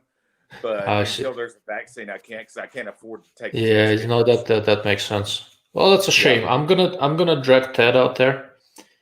Ted is a lot of fun at SHOT Show, just so that you know. So this our mutual friend of ours, Ted. By the time the third hour of the show on Tuesday is done, he has mapped out the approximate location of every attractive woman at this 40,000 person show. He knows exactly where she is at any given time. I don't know, it's a sixth sense. Yeah, it's a gift. Yeah, okay. That's a shame. So maybe next year. But anyhow, I need to go talk to the guys at the Air Force, see if I can harass them and they give me a discount. I don't like doing this kind of stuff, but I really want that gun. Yeah. The energy for the 50 caliber, 45 caliber Air Force Texan SS out of the muzzle is approximately equivalent to a 1911 45. Yeah. Okay? So when you say it was very effective, yeah, within limitations of its day and what it is, etc. Compared to modern firearms, regular .308, whatever else. Oh yeah, it's a pipsqueak of a caliber, really. Right. If you take the time and effort to get close, it works very well. If you are hunting within densely wooded areas where you're not going to have a long shot, it doesn't matter that much. The momentum of that heavy bullet will be very effective. But once you expand the area you cover through western states and all that, air gun is not ideal. And whatever Lewis and Clark used, it was effective within reason, but you had to be close to whatever you're shooting at. Make sense? Did I say anything stupid? Not that I can tell. Let me move All my right, thing. well, give me time. I forgot. You're my conscience today, Y'all Joe. were having trouble hearing me. I don't know what that referred to, but I applaud your sentiment. Well, I know him. I have no idea what Travis is talking about, but that guy is who you need to have on talking about air guns. He's the guy that is the manager of Pyramid Air. Oh, that guy knows. Oh, that's Travis. Air gun. Yeah, and he's. I actually called him Tyler. I thought it was somebody else. Travis, you want to come on in 2 weeks? That's Tyler Patton. Yeah, Tyler. I'm thinking about Travis Patton, but yeah, Tyler. And an incredible field target shooter. Oh man, that guy. Okay. That guy's he's as good as anybody in the country. I thought it was Tyler Patton, no? Yeah, it is Tyler. Yeah. So I got the name. Okay, Tyler, you want to come on the show? Post it in the comments. Shoot me an email, and I'll be happy to have you here. Like I said, there's only so much of my accented bullshit you guys can take. I really like having guests. Yeah, Tyler's great. He's a great dude and just an incredible shooter. But he's I've watched him on several of these, and he's really, really good. Excellent. So he's just my exact opposite. I'm sort of an acidic asshole, and I'm not a good shot. Yes. So Night Force, I sort of have a reputation of not being terribly kind to Night Force overall, and they hate my ass with a passion. Like if you mention my name in front of Night Force people, they'll spray you with holy water, point across at you, that kind of stuff. I like attacker scopes a lot. I just don't like the other scopes very much, but the attackers I like. 7-35 is extremely successful for a reason. They did a really, really good job with it. It has good optics. It has good mechanics. It's thermally stable. It's a really nice scope. Okay. Max, thank you for joining. Good to see you, man. Do you know him, Joe? Slavguns? No, but I see him with his comments when he is on your other podcast. Yeah, he has some cool questions. Yeah, so he's also a Russian Jew like I am. He has a pretty cool channel, and I like Max. He's been on the show before, I think, a month or 2 months ago. Probably in 2 weeks, I want to do a show on restricted states. And Max used to live in New Jersey. I used to live in California, and we know several other gun bloggers who live in Massachusetts and other places. I will probably try to bring several of them. You guys let me know if you think this is interesting. If you guys want this done, I want to do a show on restricted states and how gun owners are basically doing this to the politicians and trying to work around all the stupid gun laws. Yeah. So I know I'll enjoy it. I don't know if it's something you guys want to hear. By the way, Max, great channel, man. I subscribe to your channel. Everybody should. He has a good channel. Yeah, he does. It's not going to prevent me from making fun of him or you, Joe, just so that you know. No, it shouldn't. But like you guys should all, if you're not, you should be subscribed to Max's Slavguns channel and to Joe's. There's good stuff. And when they say something stupid, I'm going to download it, play it on my channel, and rip it to shreds, just so that you know. Yeah. I'll be waiting in the shadows. Keep you on your toes. The mean comment videos are, oh man, those are so much fun to shoot. But the last time I did one, I ran my camera battery down twice because I kept stopping because I would start laughing.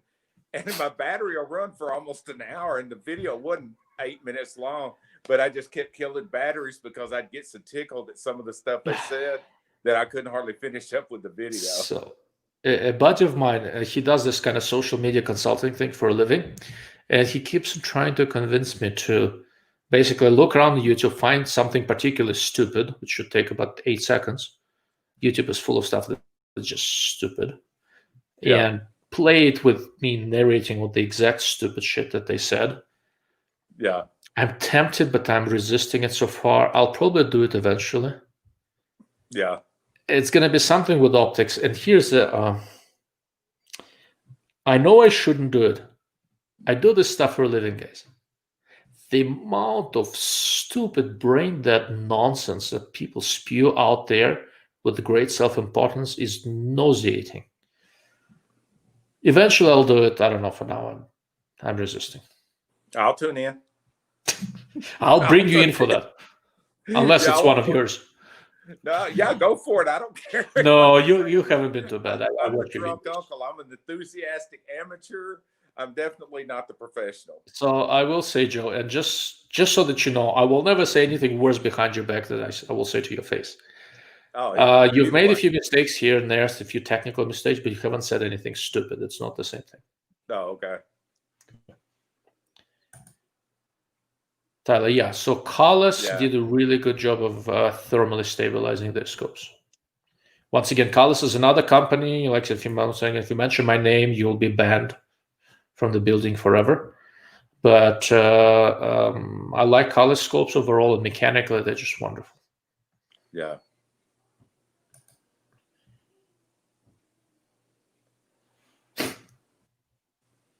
Yeah. Yes, you can do the same thing with binos. It's a little bit harder because most of the modern ones, the focusing knob is a little bit too fast. Ramsey is talking about calibrating the focus knob of a binocular to correlate to a particular distance. With high magnification binoculars, you can do it, but it gets a little bit tricky because the knob is physically not very big, so it's hard to say what's what.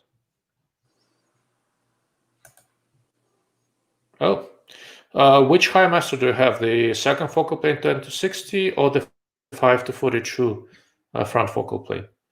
I'm very curious. If it's a 5-42 front focal plane, I designed a couple reticles for that. If you got one of those, I'm very curious what your take is.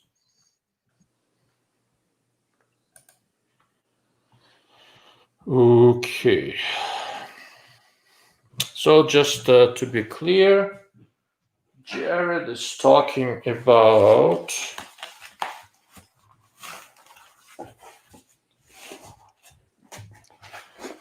so here's the delta. No, this is element nexus, 5-20 by 50. And I just broke something. I'll fix it. And the delta striker 4.5-30 by 56. So the big problem here, and Joe, I'll let you chime in a moment, but the big problem between these comparisons is that it's not apples to apples. I'll explain why in a moment. So I'll just take the sunshade off. Delta 4.5-30 by 56. Element nexus 4-20 by 50. They're almost the same length, but one has a noticeably smaller objectives. When you're comparing scopes, people have this tendency to try to group them by magnification, and there is some merit to that. But by and large, at least from an optics standpoint, you should be grouping them by objective diameter. That is ultimately more important to the overall performance than the magnification.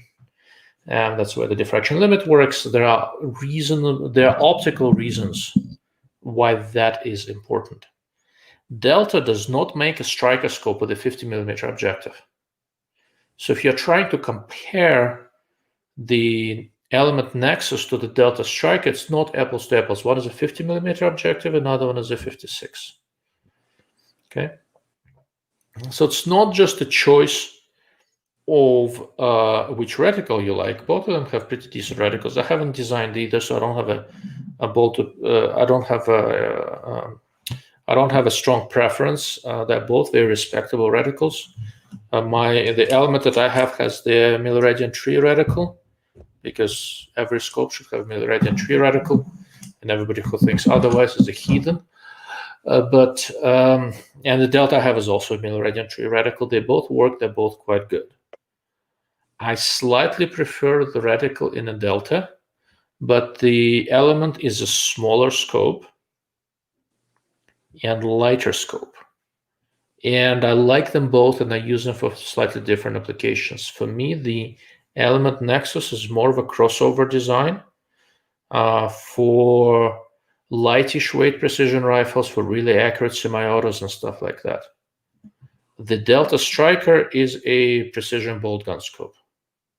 It's heavier, it's a little bit bigger, it's a little bit bulky. It's a really nice design, made by the same place to broadly similar standard, I suspect. But I use them slightly differently. They are somewhat similarly priced. I think the Element is slightly less expensive in the $1,500 range. Delta is about $150 more. Is that right, Joe? About $1,650 for the Delta? Yeah. Yeah, I know it's a little more. It's 100 to 150 more, something like that. Yeah, something like that, right? So if weight is important, go with the Element, right? If you really want to use the high magnification a lot, Delta will give you more. It goes up to 30, and the objective is larger. You will use them a little bit differently. If you're just getting one scope that you're using everything, Element being a little bit lighter, a little bit more compact, is probably slightly more versatile. Although the low-end magnification is almost the same, but because the scope is smaller, it plays differently, and it balances your rifle differently. You can mount it lower. There are a bunch of different things you can do with it. But if it's a dedicated precision scope, the Striker 4.5 to 30 will do more for you. Okay. I hope that makes sense. If you want to add anything, Joe? No, actually, I had a conversation earlier today with somebody that knows a lot more about scopes than I do. And one of the things we were talking about was the most common question I get on my channel is, what's the best $1,500 scope? And it's really hard to say because the Nexus, to me, both of them are worth every penny that you pay. And there's several others that are very similar. But the Nexus, especially when you hold them in your hands the way he just did, you really can tell the difference in the weight. It's different than just, a scale is going to tell you, but when you hold them back to back, if you're building something that's if weight's important, get the Nexus. If weight's not important, me personally, I prefer the Delta. But, if, like I say, it just depends on what it is. If it's a long range precision rifle, you don't give a shit about the weight, I would get the larger objective scope. That's just me. But if it's something that you're going to actually hunt with and you're wanting to keep the weight down a little bit, the Nexus, to me, for its price, I think it's an incredible scope. But it's, most of the shooting I do is off a bench, so the weight is not important.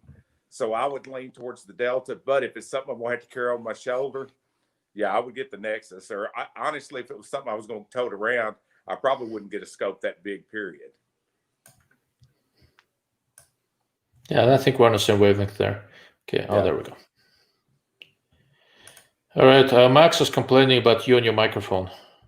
We'll need to get you an external mic for the next. I'm having fun here. This is not your last live cast. We'll get you an external mic for that. I've got an external mic, but the only thing is, when I hooked it up, I tried it earlier today, I can't hear you. Okay. Yeah, so I have an external mic, but it has a headphone. Right. That's what I got to get something with a wired headset. Yeah. Because if I use my mic, I can't hear you. And if I turn another iPad or something else on, there's going to be an echo in there. Yeah, I see what you mean. So, okay. Yeah. I have something that would work for you. We'll talk about it offline. It's good enough for now. I can hear you okay. It should be fine. Okay. Well, I'm taking that person. What do you mean too loud? How can I be too much? Yeah. Thank you, Max. That's what the problem is. Subtle my ass. There's nothing subtle about my accent. I'm going for the Schwarzenegger thing. Memorable. See, his accent, he sounds like he's smart. My accent sounds like somebody that would be repairing a Slurpee machine. Like I said, like I told you guys, don't buy the whole Country Bumpkin act. Total bullshit. No, buy it, Gus. It's not an act. Yeah. Yes, Serge and I also have a broadly similar Eastern European behind the Iron Curtain background, so you'll get some of the same sarcasm. Yeah, like Serge, great we comment. get each other. So Joe, before you know it, between Serge, Max, and I, you basically will be, speaking with a Russian accent. And if you start drinking vodka, I'll never talk to you again. I don't drink that shit. Oh no, I don't drink any clear alcohol. This is good stuff. Either has, there you go. It either has color or not at all. And we have different tastes in bourbon, but I do love that shit. I just didn't have a chance to go get any today before the. So different tastes, you mean that I have taste and you don't have any? Or am I misinterpreting it? No, not necessarily. Now it's just I like a lot of the American bourbons. I'm drinking Breckenridge, just so that you know. Yeah, that's good. That's good. Yeah. I like the Trace Distillery. That's quite good. Yes. Yeah. You should once again. So our mutual friend is Ted. I've cost him a lot of money in alcohol, just so that you know. Oh yeah, I know. Yeah, if he's not a snob in anything, he is a snob in that. Have you seen his rifle collection? Yes, I have. You know how much money? So for years, he cost me money. He'd show me something, and I have to go get it. My payback was not long ago when I introduced him to AKs. I think he bought 2 of them before he bought the second one before he shot the first one. Yeah. And the guys that are curious of how much, what this guy's rifle collection looked like, his Blaster rifle was actually on their catalog a few years back. That's the kind of guns he's got. That is a nice gun. Yeah. That jackass bought a Freedom Arms 45 Colt revolver just because I wanted it. Just to show me. Just to make me. Like, do I look like somebody you want to make that pissed off? But he just. Here's how nice one of his rifles is. Nobody's on AOL anymore, but Ted's got a 25-06. And when I was on AOL, my password was Ted's 25-06. that is how nice. Okay, I'm gonna bring Ted on one of these live casts at some point. Oh, you got to. He's great. Anyhow, so Joe, we just got promoted into being drunk uncles. I take that as a compliment. Yeah, that's great. That's the highest compliment you can achieve. Oh, fuck me. Every time somebody brings up T-Rex, I have a drink. Jared, thank you. I've only talked to him one time on the phone. I've never met him. And I will say this, years ago, when he was shooting gongs way down range with really nice optics and stuff, I used to watch his channel a lot. But now somebody that approaches me and asks me, have you heard the word of God? And that's the first thing out of their mouth. I'm going to get tuned out real quick. And so I don't know. I mean, we have a mutual friend in common. He may be the greatest guy in the world to know personally. I don't know, but I don't watch his channel anymore. I can say that. That's just me. I just don't watch his channel. I watched a couple of optics videos. He can't tell his ass from an elbow, says stupid shit, and then I have to explain it 28,000 times. That's basically my take on it. Okay, Max, thank you for chiming in, bud. We'll talk. See you, buddy.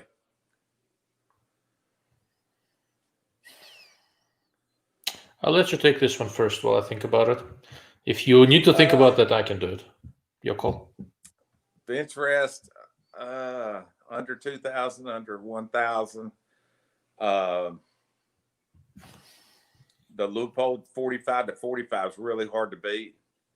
Under 1,000, I think. Or me personally, find a Weaver T36. Those are, those are real for an inexpensive bench rest scope. Under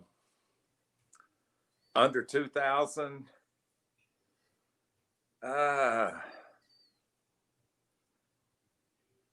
Probably the best track and scope I've tried. And for me, shooting bench rest, that's super important. You know, I want to know when I turned it that it moved this and it stopped moving. Either the Delta Striker or that the Track Torque ELR. Those are both as good a tracking scope as I've tried under the $2,000 price range. And like, if I have to give up one thing, just this, you know, everybody has their things that are important to them. For me, if I have to get up glass quality, I would rather give that up than give up precision in the tracking or repeatability. And those are the ones that I've had the best luck with. And some of the old, and if you can find them, the old Leupold, I forgot what they called their target series before the fixed targets, like the 36s and stuff. The older scopes, those were good scopes. Every one I've had has been a really good one. The newer ones, I've had a couple of the 45 by 45s. The two I've had have been good, but I've heard people say I got two, and I was lucky to have those two. I just, you know, I haven't played with enough of them really to know, but I have had good luck with the 45 by 45. All right, you take it, buddy. You know more about this stuff. Yeah. See, a more modest person would say, "No, I don't." Yeah, I do. Yeah, I don't I suffer left from out the more. Cytrons. I'm sorry. Yeah, For some correct. reason, they slipped my mind. Those are really, really good scopes, and I hate that I leave them out sometimes. But I earlier I forgot about them, and I should have stuck that in here too.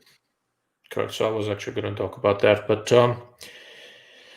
so first of all, field target and bench rest are different disciplines, and frequently different optics are used.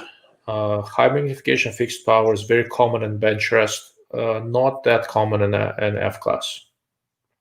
There is a reason for it, because the most magnification under most conditions you can use at comparatively close distances. The further away you go, the more you have to be worried that you may not be able to use the most magnification, although F-class guys still do. They're usually around 40 power. And but the F-class guys almost exclusively use variable power scopes. Okay, tell me if I'm wrong, Joe. I see very few F-class people with fixed power scopes. Doesn't happen very much. Partly also because the reticle requirements for F-class and for bench rest are very different. A bench rest, it's usually a very thin crosshair and a small dot. For F-class, because you're shooting further away, wind is a bigger problem, and you have MOA-based reticles, most common, that are set up so that they correlate to the rings on the target, so that if you miss, so if you need a correction, remember you get to shoot a sight, or if you need to compensate for wind, you can think of in terms of a portion of a target that matches the denominations of your reticle. So these scopes are set up a little bit differently. A guy I know, he's a March shooter, but he shoots F-class, and F-class is a big deal. I can bring him on. His name's Dennis. He's an interesting guy. But F-class and bench rest, not quite the same. Both do like high magnification scope. Joe, I think, covered bench rest very nicely. Although when talking about bench rest under 2000, should always keep Night Force in mind. There's a reason they do as well as they do. Yeah. And the big reason is that Night Force bench rest scopes are mechanically exceptionally robust. They're very nice scopes. For the F class, the scope that kind of owns it all is March, but it's more than $2,000. Under $2,000, I believe the two best options are probably Delta 5-50, which I have, and a Citron S5 10 to 50 by 60. I did a couple of videos on the very high magnification scopes. You can find them on my channel. I looked at these two and the Vortex Golden Eagle side by side, and I liked all three quite a bit. Golden Eagle has a little bit of an edge if you're trying to keep the weight for some of the disciplines. The total weight of scope and rifle matters. And their Vortex Golden Eagle, which is a little bit lighter, works well. The biggest strength of Citron S5 is that they did this sight focus that has two turrets, and they are different speed. One is very slow focus, one is fast. At very high magnification, if you're trying to dial in the parallax perfectly, it is remarkable. It makes it much easier. Makes a huge difference.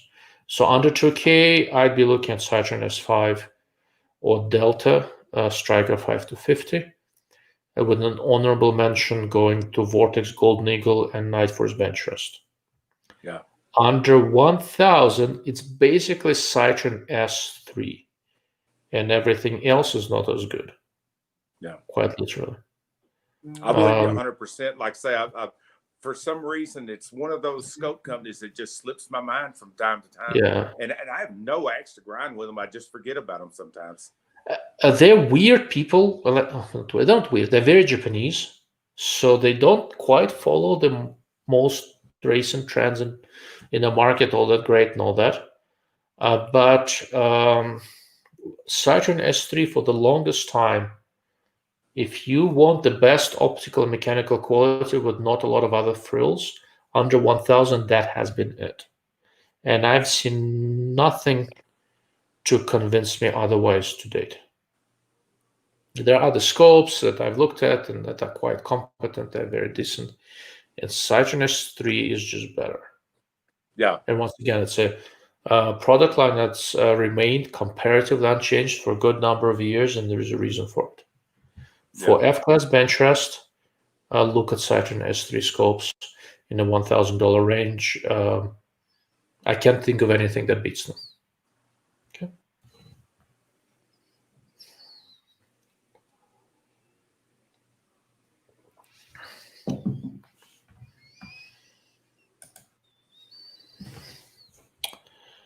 Okay, so we have a couple of AR questions here.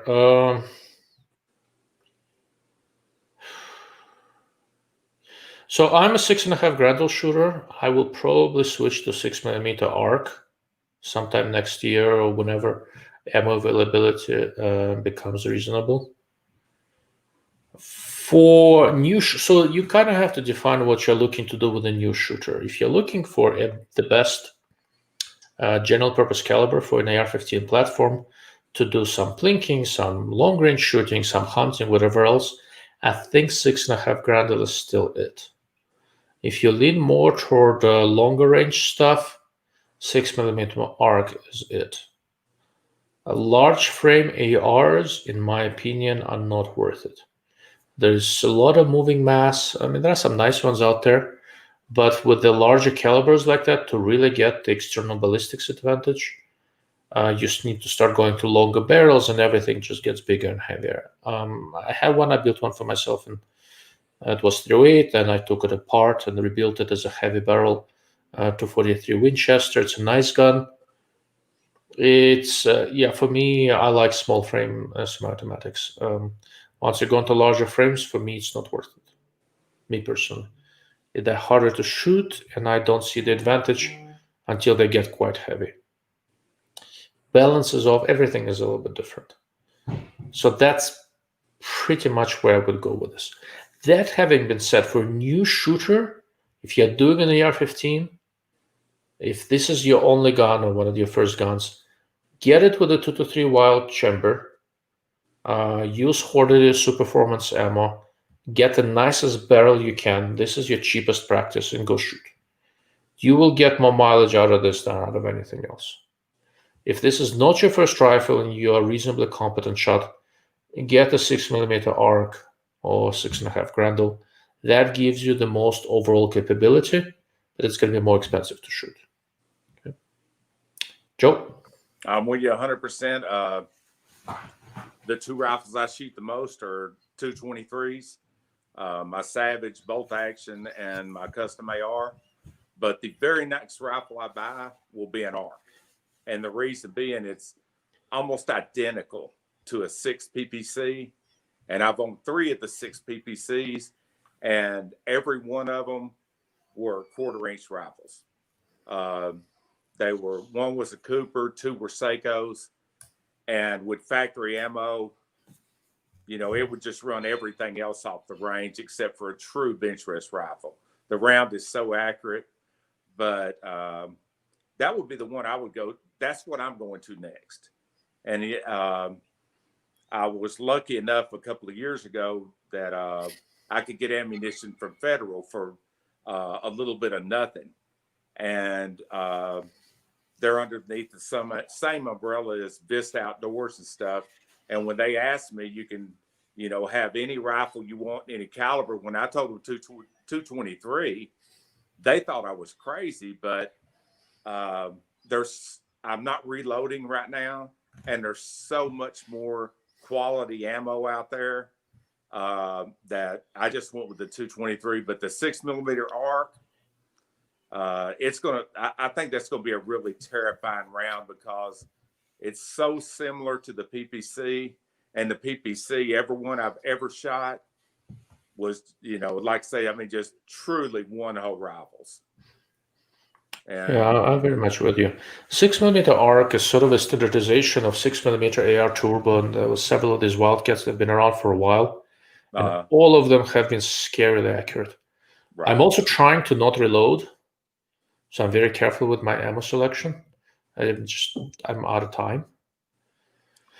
Yeah, and 6mm ARC is likely to be my next choice. I will say this, so I have a reasonable supply of Hornady Superformance 556 ammo, and I built myself an AR with a 16-inch proof research barrel, and that barrel with Hornady Superformance ammo for some reason is stupid accurate and supersonic to 900 yards where I live. Yeah, I can do a lot with that.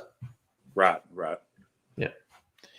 I have a ton of 6.5 Grendel ammo, so I'm pretty much close to finishing off my Grendel barrel, and when it's done, I'm going to switch to 6mm ARC in all likelihood.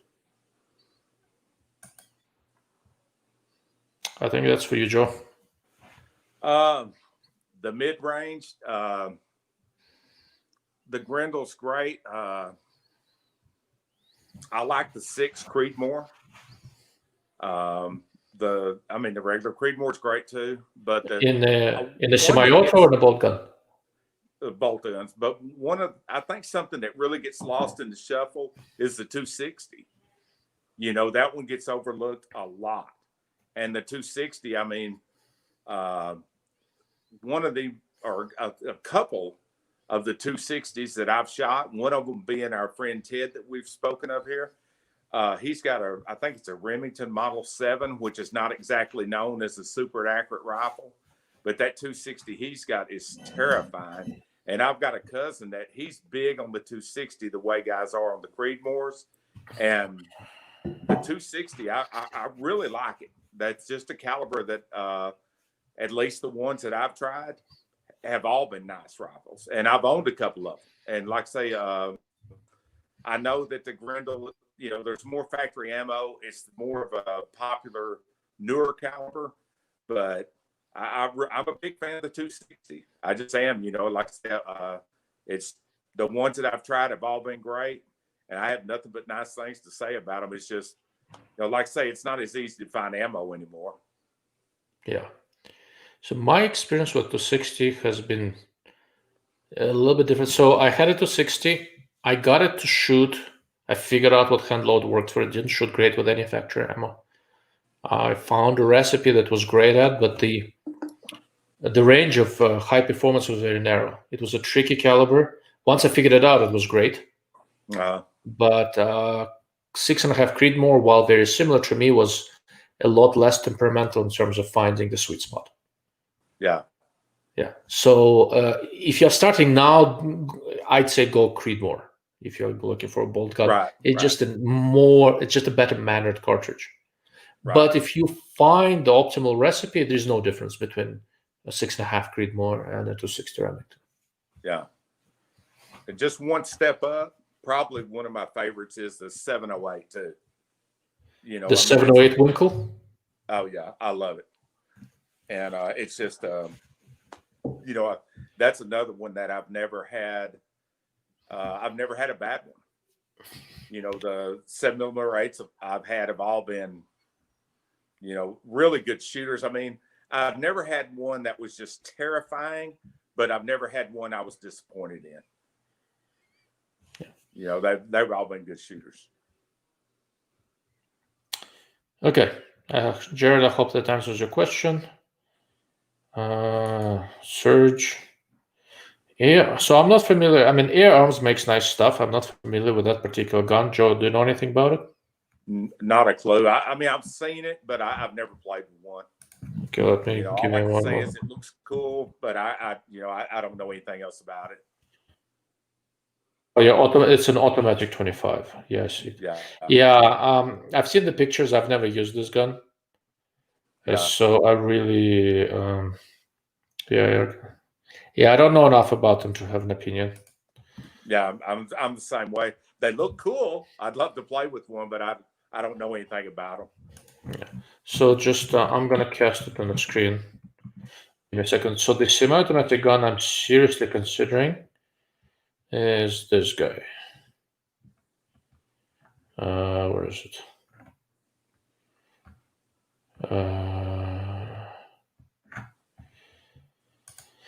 Give me a sec. I'm on his website. There we go.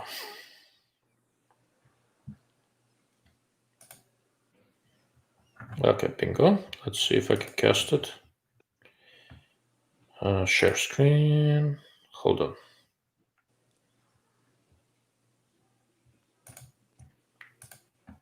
Okay, now you can see all sorts of funky stuff.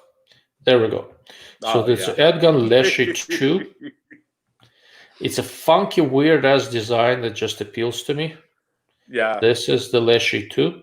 Right. So this is the semi-automatic version, built-in suppressor, the sort of jazz. I'm seriously thinking about it. Not cheap, a couple of grand at least. Made in Russia, which gives me a little bit of a pause, but this guy behind Airgun West, Brian, he's been importing them for a little while now. Yeah. So I have some, and I kind of have some idea of how many he's had problems with, and it looks like it may be a safe bet. I'll probably give it a shot. And I can say one other thing about Brian. I've known him way before he owned Airgun West, or I had a YouTube channel. He's a stand-up guy, and I'm not saying that because we're buddies, which we are, but he's just got good character. But even if he was an asshole, I gotta have one of these Leshy 2s. There's just something inherently. Yeah, it's. And all of the different ways you can set it up are just incredible. It's an interesting design. I mean, I talked to Brian earlier today, and one of the things that we talked about was this guy. I'm very curious. And once again, remember, so a lot of a very big thing for me is to be able to use air guns as practice for my ARs and stuff like that.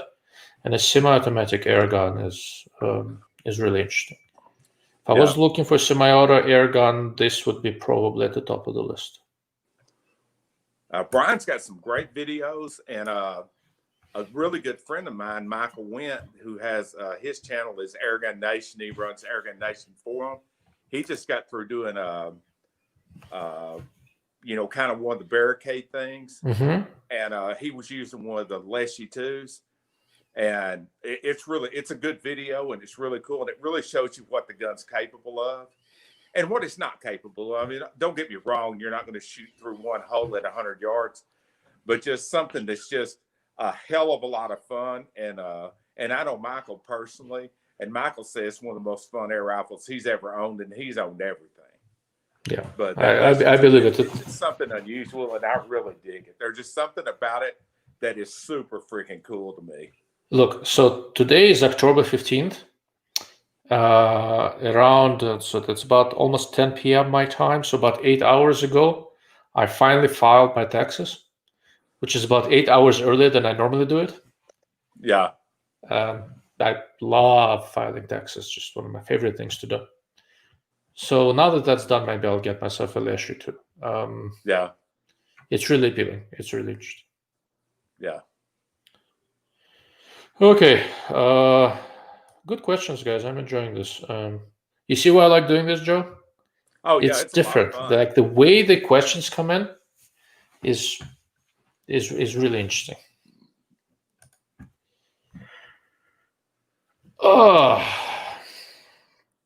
Yeah, I'm kind of planning a separate video on this.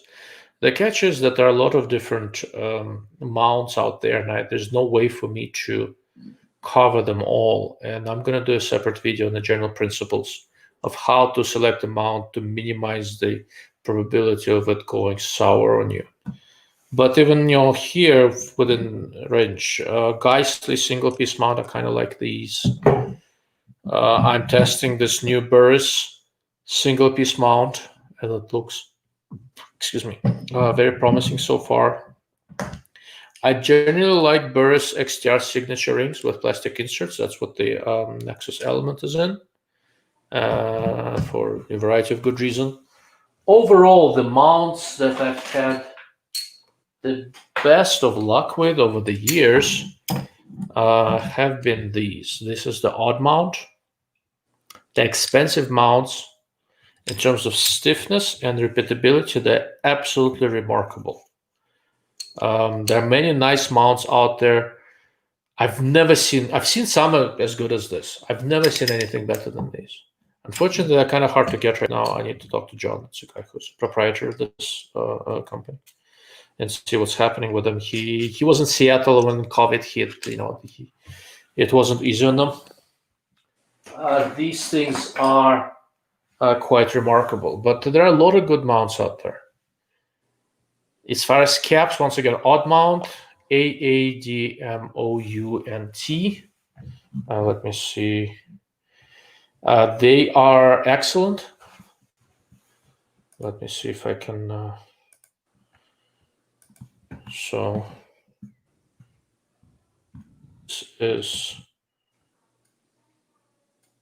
this is how the company name is spelled, odd mount. If you can find one, these are remarkable. They also make these scope caps. They're very expensive. They're super stiff. It's like $100 per scope, $50 for each one.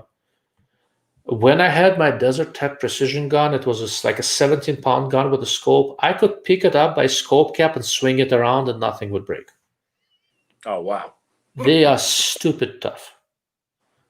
And the guy who designed them and who owns the company, John, he's a really, really world-class mechanical engineer. He used to still works for Boeing. He's really good. He does FAA analysis and all this stuff, fine element analysis.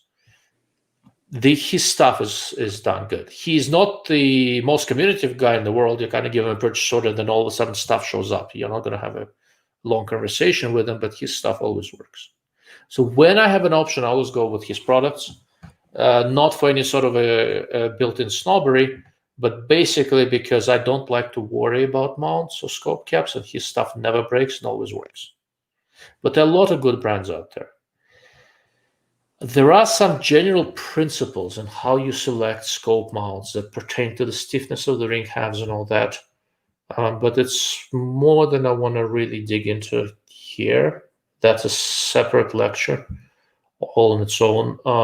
I promise it's coming out soon. Joe, any favorites? No, I use the Burris with inserts, but the main reason that I do is I swap scopes so much, they don't damage the scope. You don't have to worry about torquing it, twisting something or tearing something up. As far as caps and covers, I don't use them.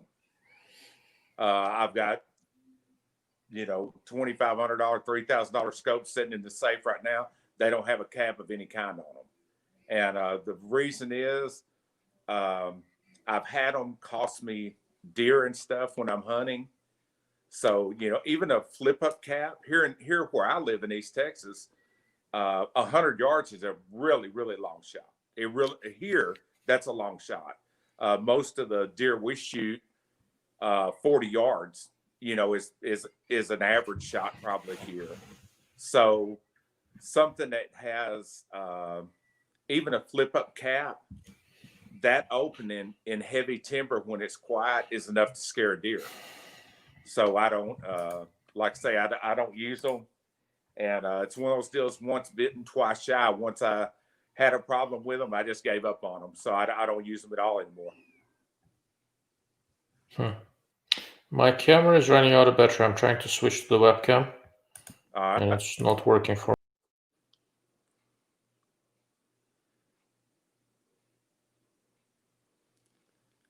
Well, if you can put up the next question, I'll take the next one. or try to, if I can.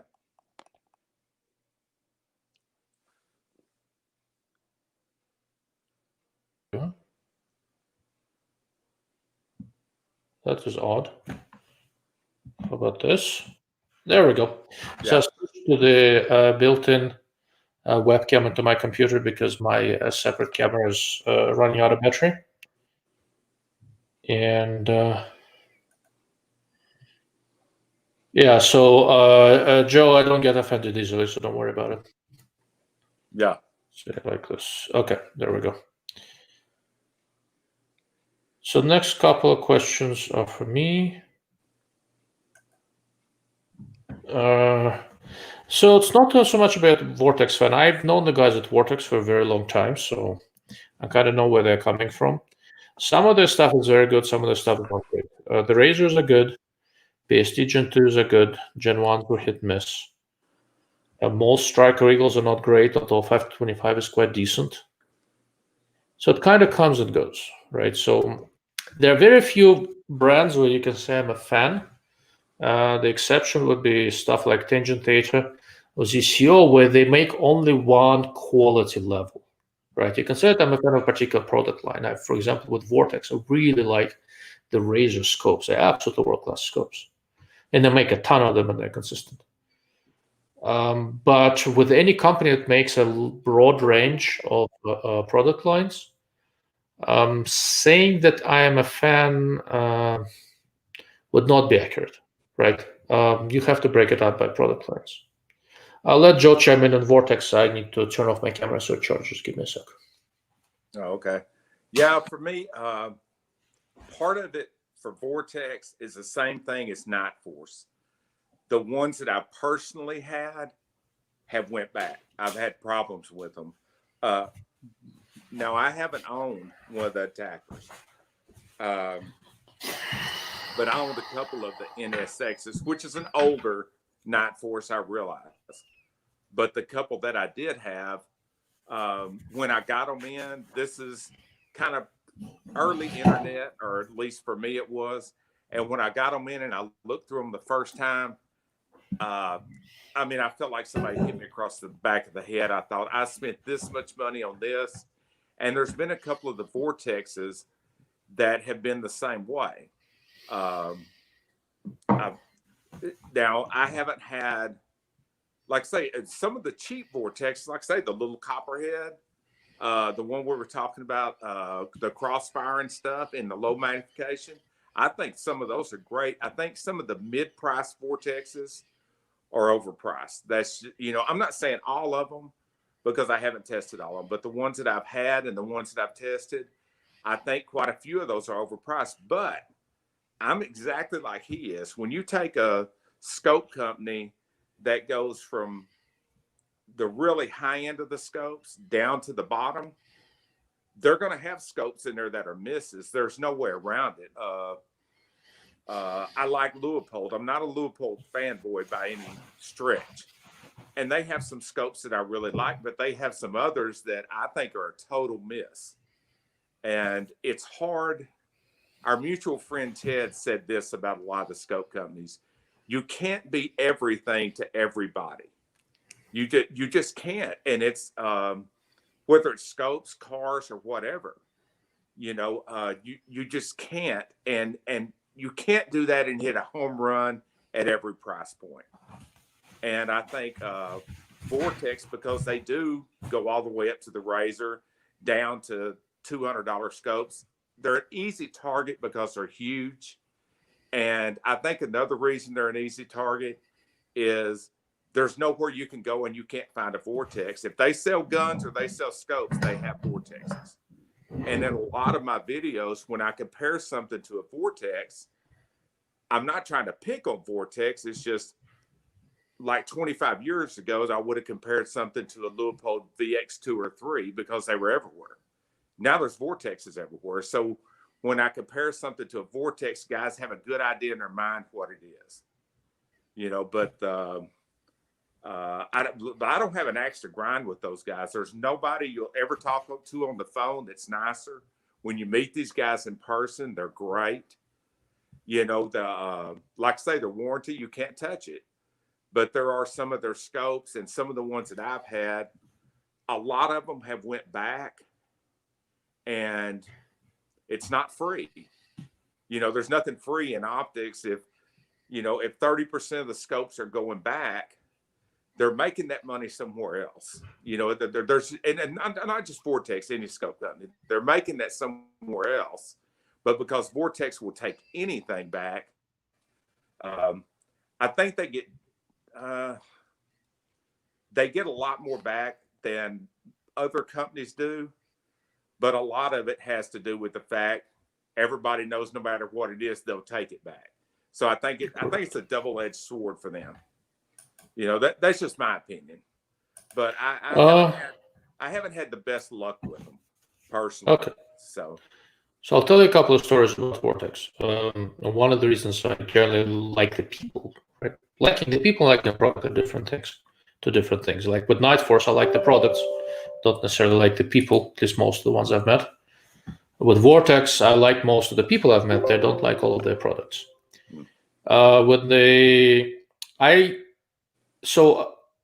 When people send me a scope for review, I give them a general disclaimer. And the disclaimer is basically, I am going to do my best to review the scope.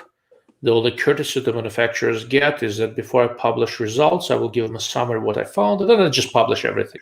If they want to add something to it, I'll publish that too. But they have no control over what I'm going to say. And not everybody, as Joe correctly said, not everybody has a home run with every product. And I've said all sorts of nasty shit about Vortex, about almost every brand, really. And then you go and see how they take it. I know I'm responsible for at least 2 comparatively significant redesigns of Vortex scopes. They didn't like me crapping all over a couple of their products. Not even a little bit. They took it like adults. They would go dark on me for 2-3 months while they're thinking about it. They never stopped talking to me. They never took it personally. They never took it as anything other than an honest assessment of the product. And I have a ton of respect for that. Yeah. And that attitude is probably one of the reasons why Vortex came out of nowhere and became easily the largest company in the optics world right now. They are significantly they're probably bigger than the next 2 put together. Vortex is a big deal these days. And some of the people I dealt with Vortex when they were a tiny company are still there. I talked to them on the phone. We exchanged text messages, right? And as friendly as I am with them, every once in a while I still crap all over one of their products, and you know what they say? Ooh, good feedback. Yeah. That is how you become a big deal in optics, right? Yeah. They take it like adults. They treat it as adults are supposed to treat this stuff. Okay. And as far as products, I'll give you an example. PST Gen 2, when it came out, was absolutely revolutionary in terms of what it offered in terms of features for the money. The product line had 2.5 to 10 by 32, 2.5 to 10 by 44, a 4 to 16 by 44, 4 to 16 by 50, 6 to 24 by 50. Out of that entire product line, the 2 good ones are 2.5 to 10 by 32 and 6 to 24 by 50, and the other ones are kind of crap. Now they've gone down in price a lot, so they're somewhat okay, but they were not great. Yeah. And so am I a fan of Vortex PST Gen 1? Yes and no. 2.5 to 10 by 32, yeah, great little scope. 4 to 16 by 44 or by 50? No, absolutely not. So it's just not a simple question, unfortunately. Right. Oh yeah, so price limit. Yes, so my basic recommendation, if you can spend $600, you have good options. If you're going less than that, you have to be extremely careful, and as Joe and I covered earlier, because as you go down in price ranges, the amount of crap you see gets proportionally greater, and finding a decent scope gets proportionally harder. But they are out there. They're not fancy, they're not very feature rich, but they are out there. $600 is where WFA 3 to 9 by 42 lives, which is also not a super fancy scope, but it's an absolutely world-class design. Oh, yeah, I have 2 of them. They're very nice. Yeah. Okay. Okay. All right. Since I was called out by name, so Trigicon, Night Force, and Kalis are those places where you probably don't want to mention me too much. Trigicon skates on their reputation a lot. I think VCOG is a dud. It's basically an extra grand for the name. It's not a great scope. It's very standard light optics works scope built into Trigicon mechanical package with integrated mount and terrible illumination. Both Raise and Attack are better scopes in my opinion. And if you find my decapitated body in the ditch tomorrow, blame Trigicon.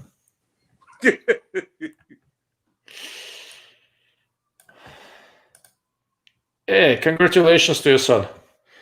Send me his t-shirt size. I'll send him a t-shirt. I'll send him a. I just ordered a bunch of these Dark Lord of Optics t-shirts.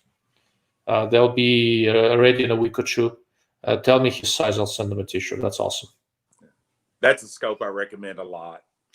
Yeah, it's the same basic scope as a Full Field 2 and related to Diamondback. Right. It's nice. It's robust. It's inexpensive. It works great. Yeah, that's just a beautiful little scope for the price. Yep. I don't have a ton of experience with Riton. It's one of the brands that completely blew me off, and I was too busy to try to make a big effort to do anything with them.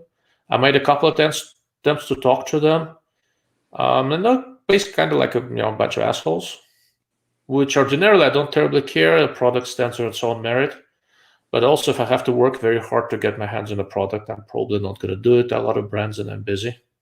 Yeah. Do you have any experience with them? Yeah, I do. I've had several of the ride-ons, and actually one of the guys that is in their marketing department lived in the same town that I live here, so we kind of hit it off. Oh, okay. But I think that's part of the reason that I forget about like Cytron, because I don't have any type of relationship with them, and there's no axe to grind with them in any way, and I don't want anybody to ever take that away from it. But I don't know anybody there. The people that I have tried to call and reach out to, I don't hear back from, which is fine. But the guys that ride on, I think they're a solid value scope.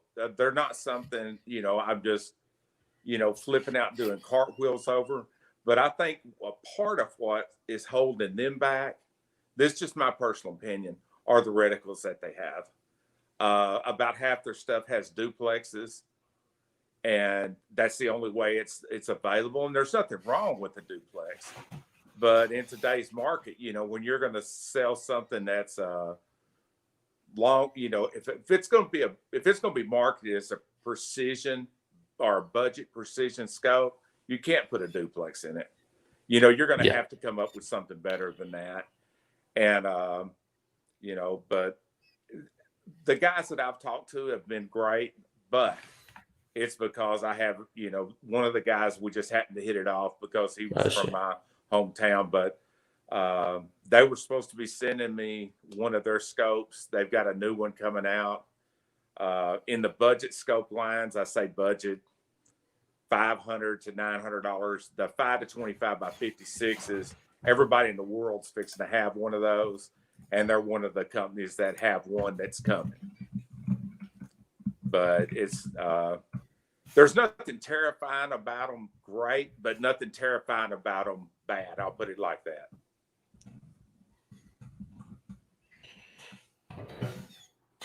So interesting. Okay. Maybe next year when I clear up my backlog, I'll ask you for the introduction. People ask me about these scopes, so I'm curious. Like I said, the product stands on its own merit, but there's only so hard I'm willing to work to get a hold of a manufacturer. Right. I know it's my personal arrogance and all that, but you know what? I'm busy. No, I feel the exact same way. I'm not. It's not like my channel's gigantic or I'm running anything or I'm anybody, but there's only so many times I'm going to reach out to you and not hear back, and then I'm just going to, exactly. Okay, I'll just write that off. With Riton, I actually went to try to talk to them at SHOT twice. went over, introduced myself, etc. And they just blew me off. Oh, wow. So I'm gonna give it another shot. This shot show, like I said, it's not personal, but I will see. And it's a weird thing. Like I have Guns and Ammo on my page, right? For Guns and Ammo and all that. So like, they should be, if they don't know who I am, there should be some name recognition. Nothing. Oh, it's a weird thing. I got to say, it's the way a lot of the European scope companies are with me. Mm-hmm. You know, when I reach out to them, they're like, "We don't know you, dude." You know, yeah, so we're not wanting to deal for me, it's weird. Like in Europe, European companies, they all know who I am. Well, generally, most optics companies know who I am. I've been around for a while. Before this whole YouTube thing, I have a lot of name recognition. Yeah. But like right on, just okay. Yeah. I took it personally for about 30 seconds and I got over it. Right. I'm like you. I shake it off pretty quick. The thing I hate about it is when I don't have a relationship with a company like this, like we had talked about Cytron, I hate leaving them out because I seriously don't mean to. It's just because I don't deal with them enough that they don't jump up and they're not the first thing on mind, you know? Yeah, no. When I started doing this, the number of scope companies was comparatively small. I could literally take a look at everything on the market. Now I can't. Right. It's huge. I know that I can't look at everything.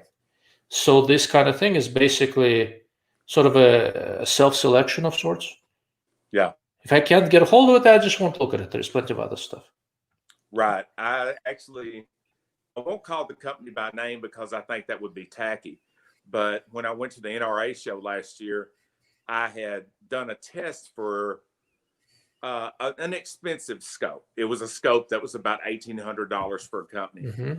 And there was a huge problem with it. It wasn't close. It was gigantic. Like the turret values were 3 times what they were supposed to be. So I reached out to the company and let them know because I worked in quality control. So I realized a lot of times if there's something wrong with one particular scope, that entire lot could be like that. So I gave them the serial number, the lot number, and everything off the scope. And when I saw them at NRA this past year, I saw them at NRA, and one of the guys, called me over and told me, when I got in touch with them, let them know, hey, here's the scope, and we'll send it back. There's a problem with it because, I didn't pay for it. So, who would want to get this out there? And like I said, this could have happened to anybody. That's the reason I'm not going to call this company by name.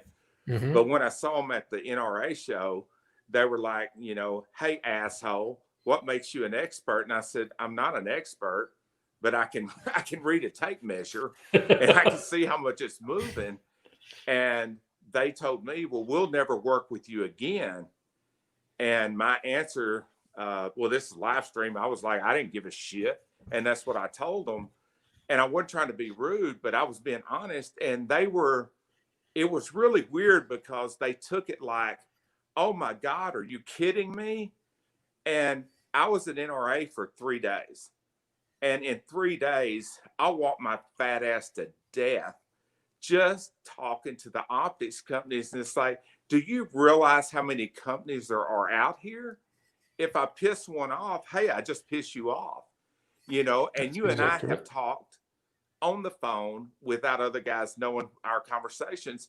And there's companies that, you've pissed these guys off that I'm still okay with. And there's companies probably that I've pissed off that you're okay with. But there's so many out there. Correct.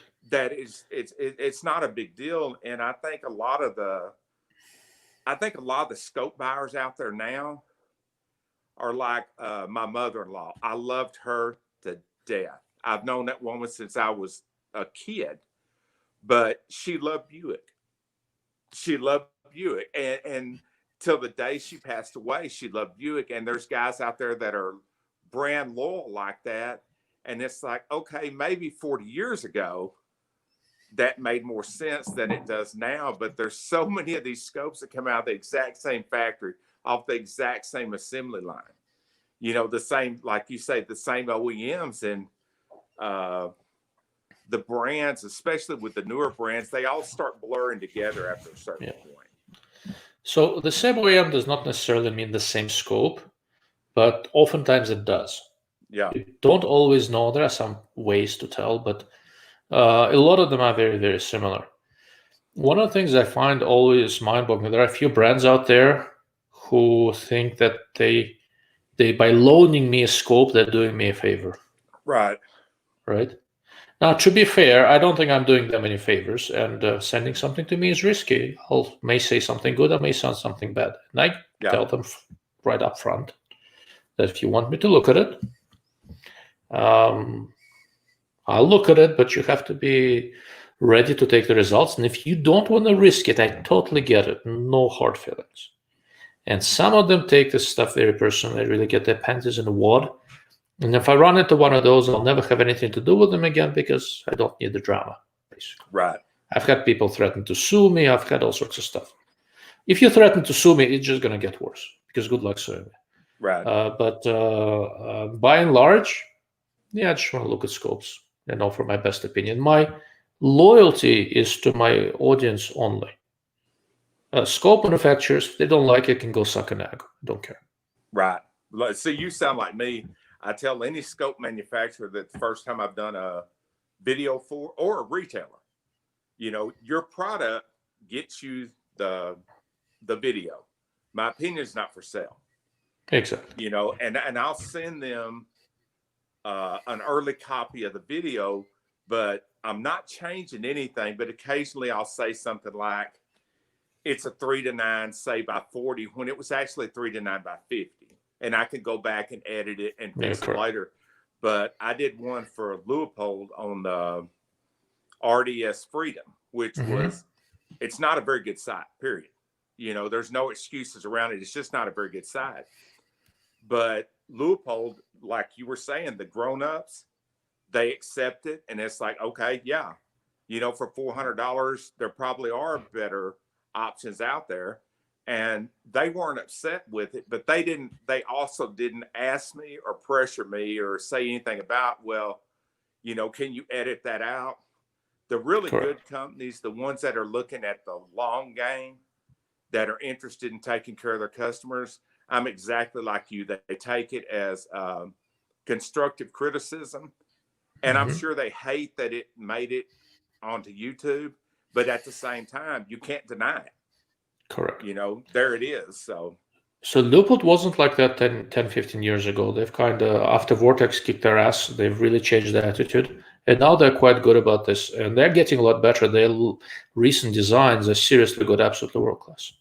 Oh, yeah. Like I say, it was just that RDS Freedom. Yeah. One of the things I do, I walk around the SHOT Show and look at a lot of different stuff. And I have a fairly well-calibrated eyeball. If something looks like total crap, I'm just not going to waste time on it. Yeah. Because ultimately, and you guys tell me if I'm wrong, add it to the comments. It is more important to me to find and review the good stuff than identify and review the bad stuff. Right? If something is crap, it's crap and we can figure it out. Right. What is more important for me, I think, is to separate the good stuff from the average stuff. I think that's where I can bring more value to my audience, really. Yeah. Just to call something a piece of shit, if something looks like crap at SHOT Show, unless the manufacturer can convince me that one was a dud, I'm not going to look at it. Yeah. Because it's a waste of my time. We can figure out it's a dud. It doesn't take that much work. Right. So I'm trying to pre-filter it in a way so that the stuff I look at hopefully will not turn out to be a piece of shit. Sometimes it still does, and it is what it is. And it's not a waste of my time. But by and large, I pre-filter things before I spend significant time on it. Yeah. All right, let's see.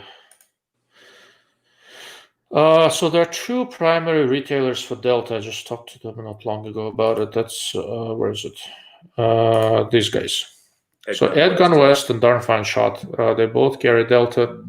I know both of these guys not super well. Brian at Airguns West and Charles at Darn Fine Shot. Both seem to be stand-up guys. There was a question last time I talked about Delta Hornet. Airguns West already has some, and Darn Fine Shot should be receiving some momentarily. Those are the $400-ish 1-6 scopes. They're quite nice AR scopes. But I think this is it. I hope they're going to add more dealers soon enough. But it's not really my problem. I'm not in charge of that. Yeah, I've got the new Delta Javelin. Actually, got it in yesterday. Okay. Got it from Airguns West. I'm really excited to try it. If I'm not mistaken, and you'll know, but I believe it's a 5-30 by 56. 4.5 to 30 by 56. Yeah, like I say, it's in that magnification range, and I'm really excited to try it out. And because I was, the striker is something that just really, it just seemed like it, and not just the high magnification striker, the striker 1-6. I mean, it's just, as far as I can tell, it's just a touchdown all the way. I just do not see. I don't see anything like, say, whether it's the 5-50 or the 4.5 to 30 or the 1-6. The Delta stuff that I've seen has just been incredible. So, like I say, I'm really excited to check out the Javelin, but I'll base it on the Javelin, not Correct. It's a step below the striker. So I have not seen the Javelin, but I know which OEM makes it, and I know what scope it is more or less. I think it should compete very well for the money, but I haven't personally seen it. I haven't seen the reticles live. I've seen the drawings, so it's going to be very interesting to see what you think. Yeah. Anyhow, so that's the question we were answering. Yeah, so 25 air gun at 50 yards on a Coyote is perfectly reasonable. Yeah, way to go, Craig. Yeah, and shot placement, yes. It comes. Right. You have to be comfortable with the gun. You have to be able to place your shot. Yeah, that's true for pretty much anything, really. Ooh. So, Joe, do you know Derek from Northwest Gun Reviewers? I do. Yeah, you do. Okay. And both are good scopes, Derek. So I have a good amount of familiarity with both. Choose the one where you prefer the reticle and where you can get a better deal. If I were put against the wall to choose one of these two for optomechanical reasons, I'd probably give a very slight edge to the Razor, but a very slight. But I like the Kronos reticles more. The EBR7 series that Vortex uses, they're good reticles. I'm not a huge fan. They clearly work. They're fine. I'm not a huge fan. Yeah. So between these two, given that, I'd pretty much get the one that I can get a better deal on, which for you might be the Razor, but it's hard to say. Yeah. I'd be the same way. It's just from what I've checked lately, the Razor is quite a bit more expensive. So, I haven't priced them here lately, but I know so the is running about. Call Liberty Optics. 15. Call Liberty Optics. Mention me. You'd be surprised at what the Razor is going to cost you. Oh, okay. There you go, guys. You heard it from the Dark Lord of Optics. Yes.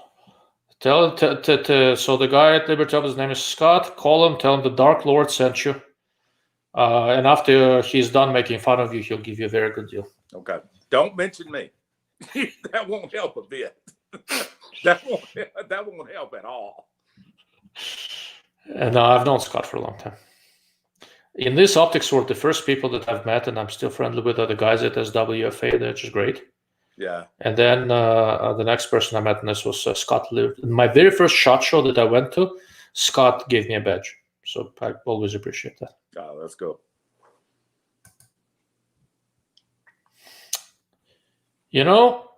You'd be amazed at how effective a determined person with a suppressed air gun can be. But I will say this.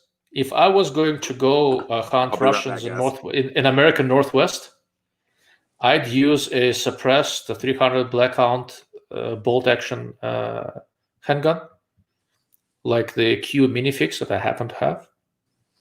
And it's just as quiet as a suppressed air gun and a lot smaller and handier. But I appreciate the sentiment. Look, accurate air guns are very underrated. Okay.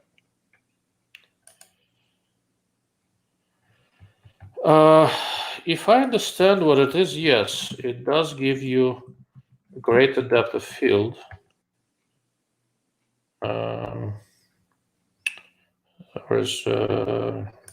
Let me make sure.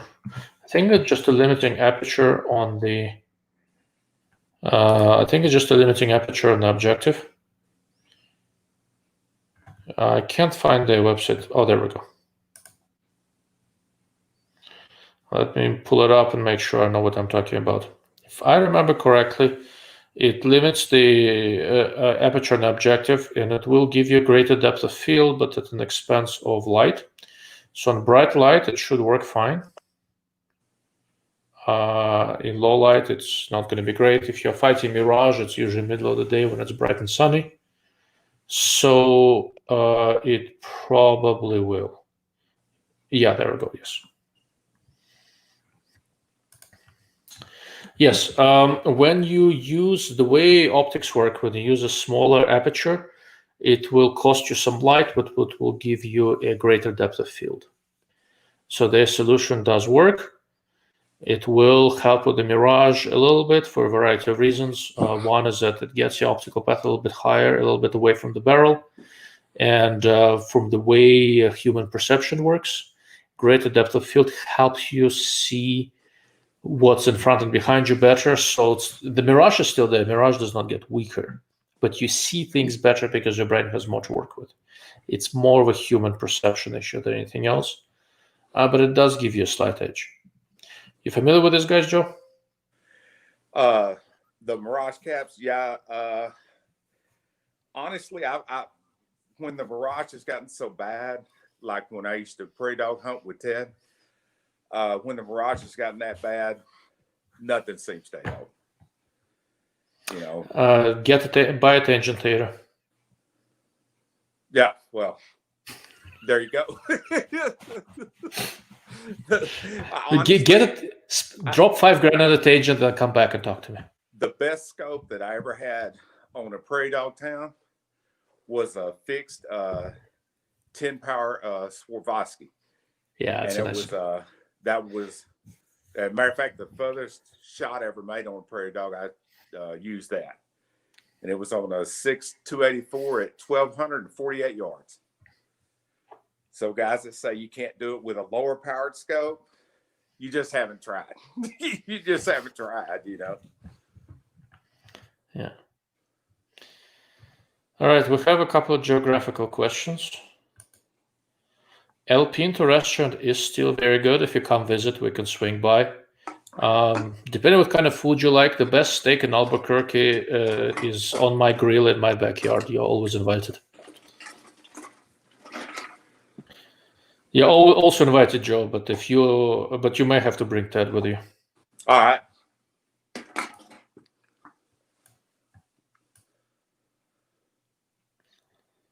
So let's see.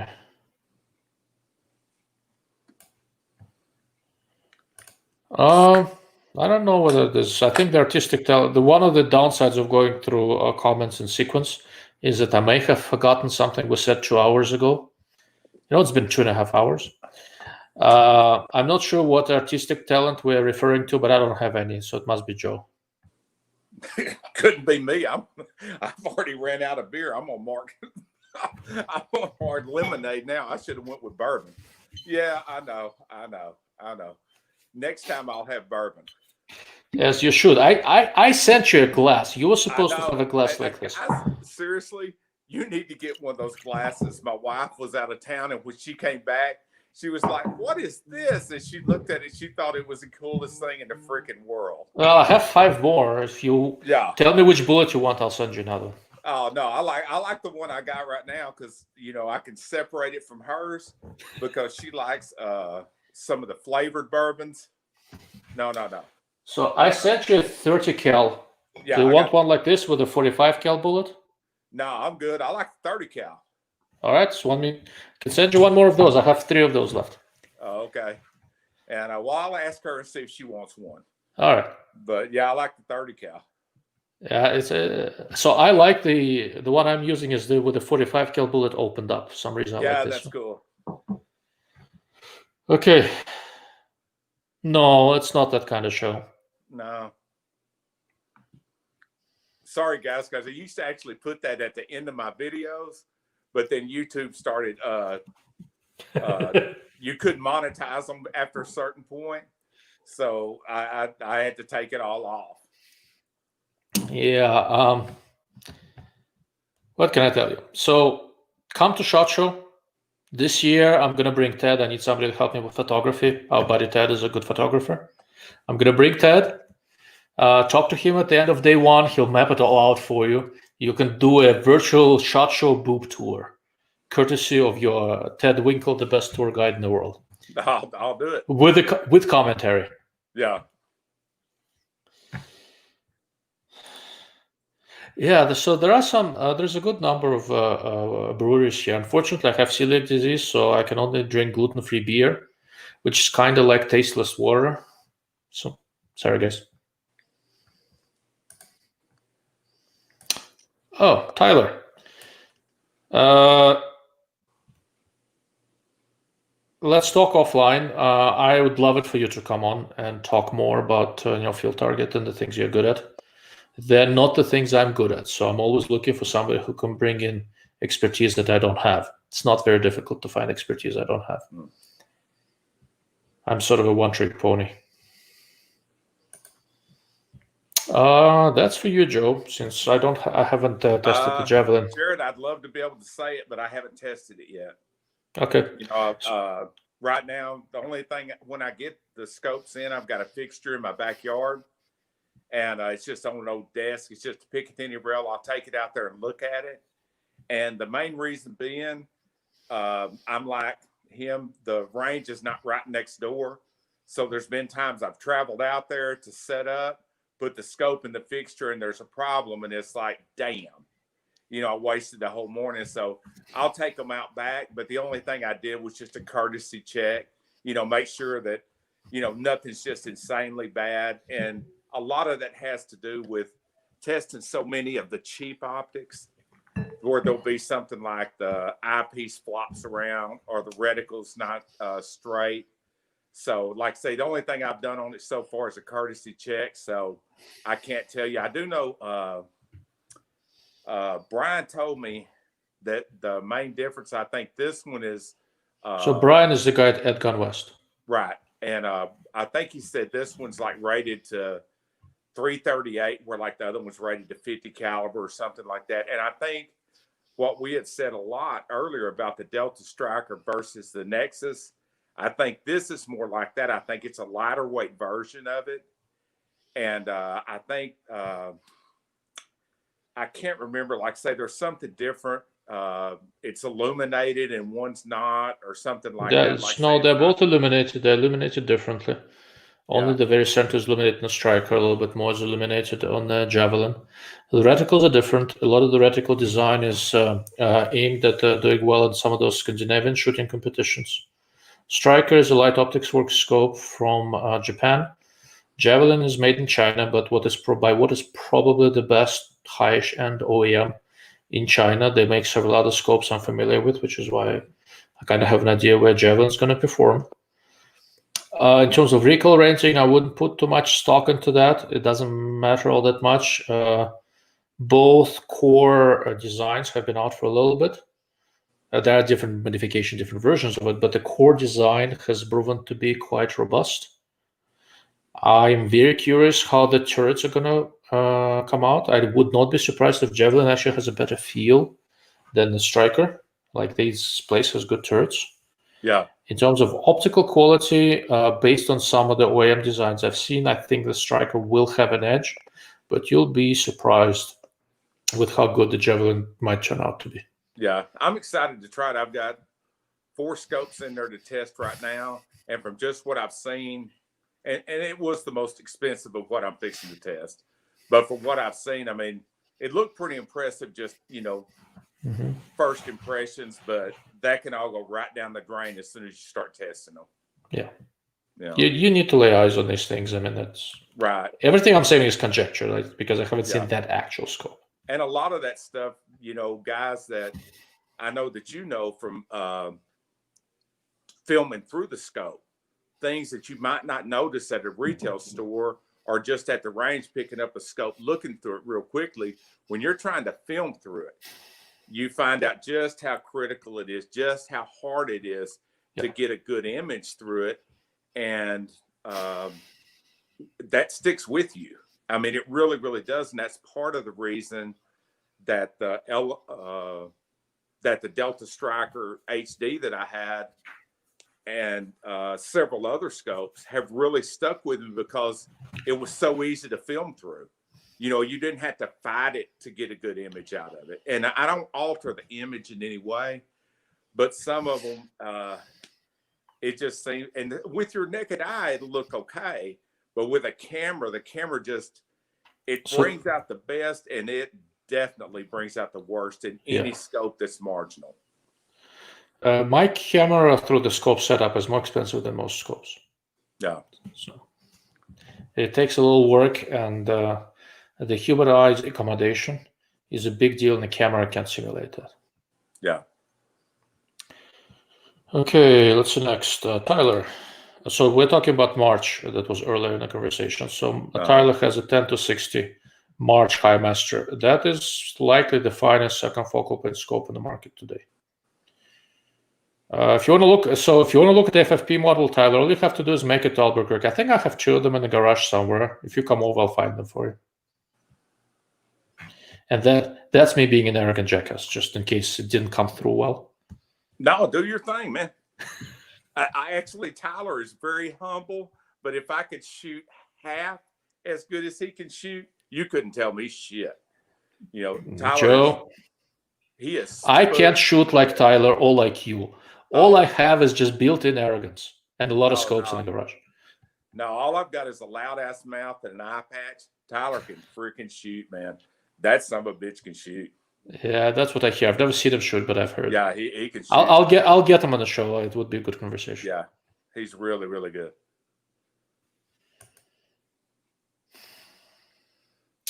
I have not seen the SFP version. I've tested the front focal plane version of the Mark V, a 7-35, and I liked it a lot. I thought for the money it was a very, very good scope. I have not seen the second focal plane, so I'm afraid I can't help you. No, I can't either. Yeah. Sorry, Jared. Once we go to scopes like this, by and large, I prefer front focal plane. For a lot of airgun people, they do second focal plane because you can get more magnification that way, and for reasons we discussed, it has an edge. For me, I'm not a dedicated airgun guy, right? So for me, it's training for the firearms.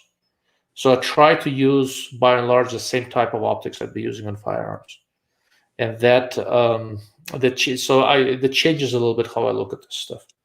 So for me, for example, the Mark V 7-35 second focal plane makes no sense at all. Like, I have no interest.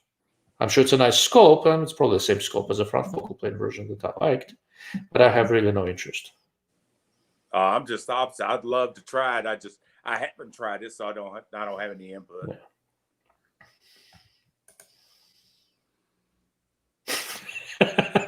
Thank you, Craig. Thank you, Craig. I appreciate that, man. Tell these cats to get one of them damn horns that come around like an old record player and hold it up to the shit. Get a set of headsets. Go buy a set of Bose speakers. Quit fucking with me. I'm doing the best I can with what I've got. We'll get you a better microphone, Joe, so that the whiners can't whine. Yeah, there's going to be somebody bitch about something.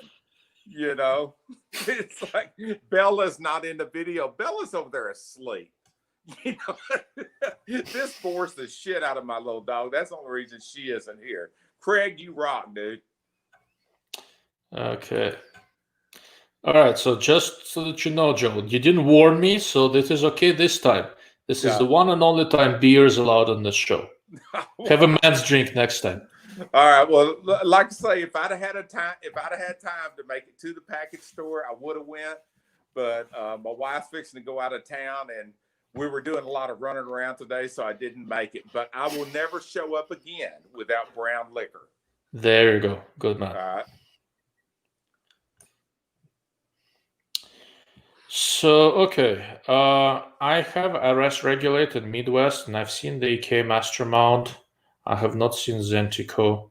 I've seen a bunch of Belarusian and Russian mounts.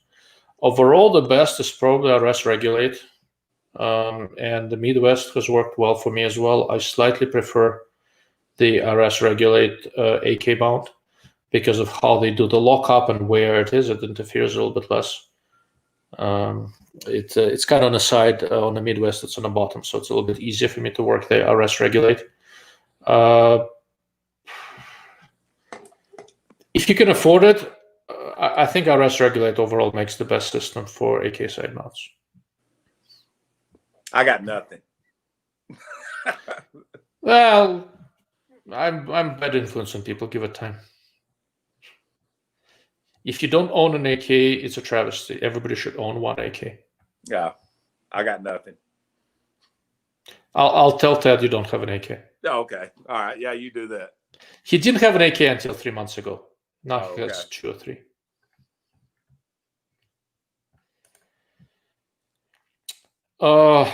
Hornady is a performance match. They have 223 and 556 version. The 556 version, in my particular proof barrel, shoots amazingly well. I didn't expect it to be that good. Usually, when you really push the pressure on stuff, so when I hand load, somehow, most of the time, the most accurate load is about a grain lower than max. For some reason, it's usually the node is somewhere around there. Usually, it's not common. When I was hand loading a lot, it was not common for me to get the max pressure load to be the best in anything. The super performance load from Hornady, it is clearly faster than the regular stuff. And in 2 of my guns, but this one in particular, it shoots amazingly well. Black Hills has generally been good, but in the recent couple of years, it has not been as good as 5-6 years ago for some reason, at least in my guns. I do shoot a lot of Hornady stuff, and I'm quite happy with it. Any thoughts on that, Joe? No, well, my main experience here lately has been with the 223s. And I can say, and I hate to say this because you can't find ammo of any kind, so it doesn't really matter. But I've been buying a lot of that Australian Outback 69 grain Sierra for the 223. It's incredible. Any of the guys that's ever seen my videos for like the Airguns or Valdez, there's been a bunch of them where I'm just, treating the scope like shit and shooting groups at in between each nipple twister and all that stuff. Mm-hmm. That's the ammo I'm using. It's cheap, or it was under $11 a box. Now it's about 20, but that's some great ammo. I mean, so I bought 2 boxes of that once quite a long time ago, and they were horrible. I never tried it again. Well, the 55 grain doesn't shoot well. No, it was 69. Oh, well, yeah, the 69 out of mine. Oh, man. But I don't have that gun anymore. Maybe I should give it another shot. Yeah, I mean, it shoots terrifying out of mine. Yeah, that's a loaded question. I think Phil has seen a few of my videos. Phil, you've seen my videos. I honestly would rather watch another man masturbate than watch an unboxing video. I would rather go out and hand pick up my dog's poo and walk around and make jewelry out of it than watch an unboxing video.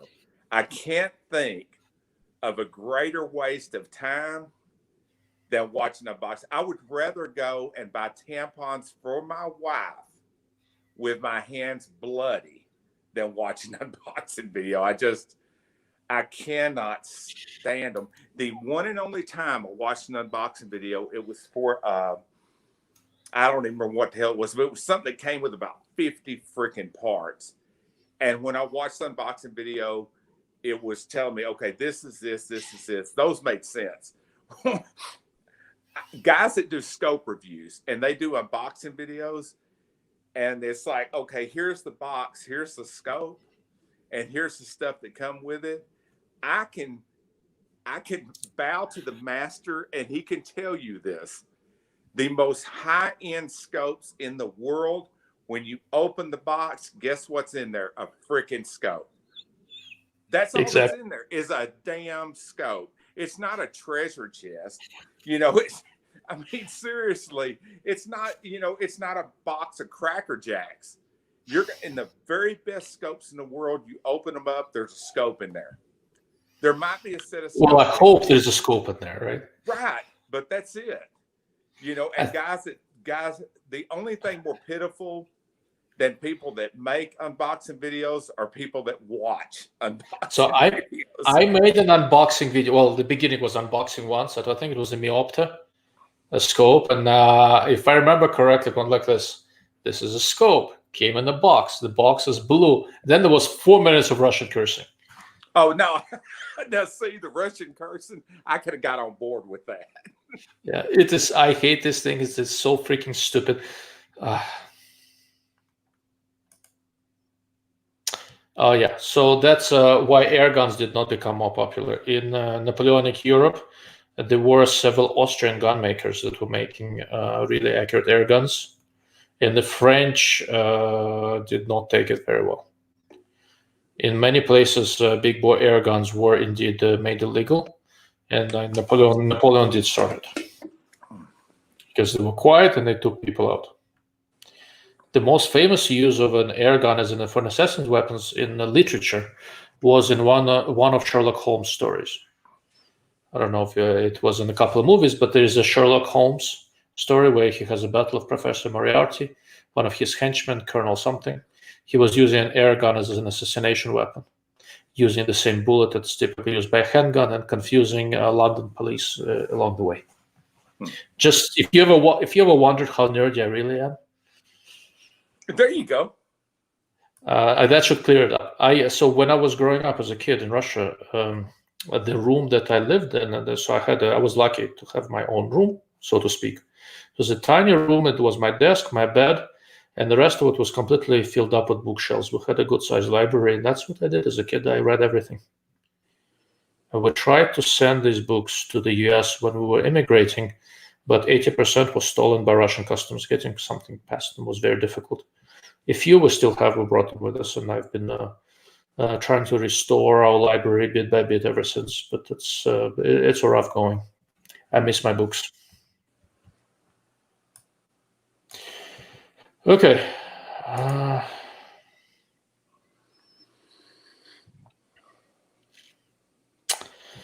So high magnification is useful if you don't sacrifice low magnification. The big thing that changed is not the top end, but the fact that so many scopes these days have high erector ratios.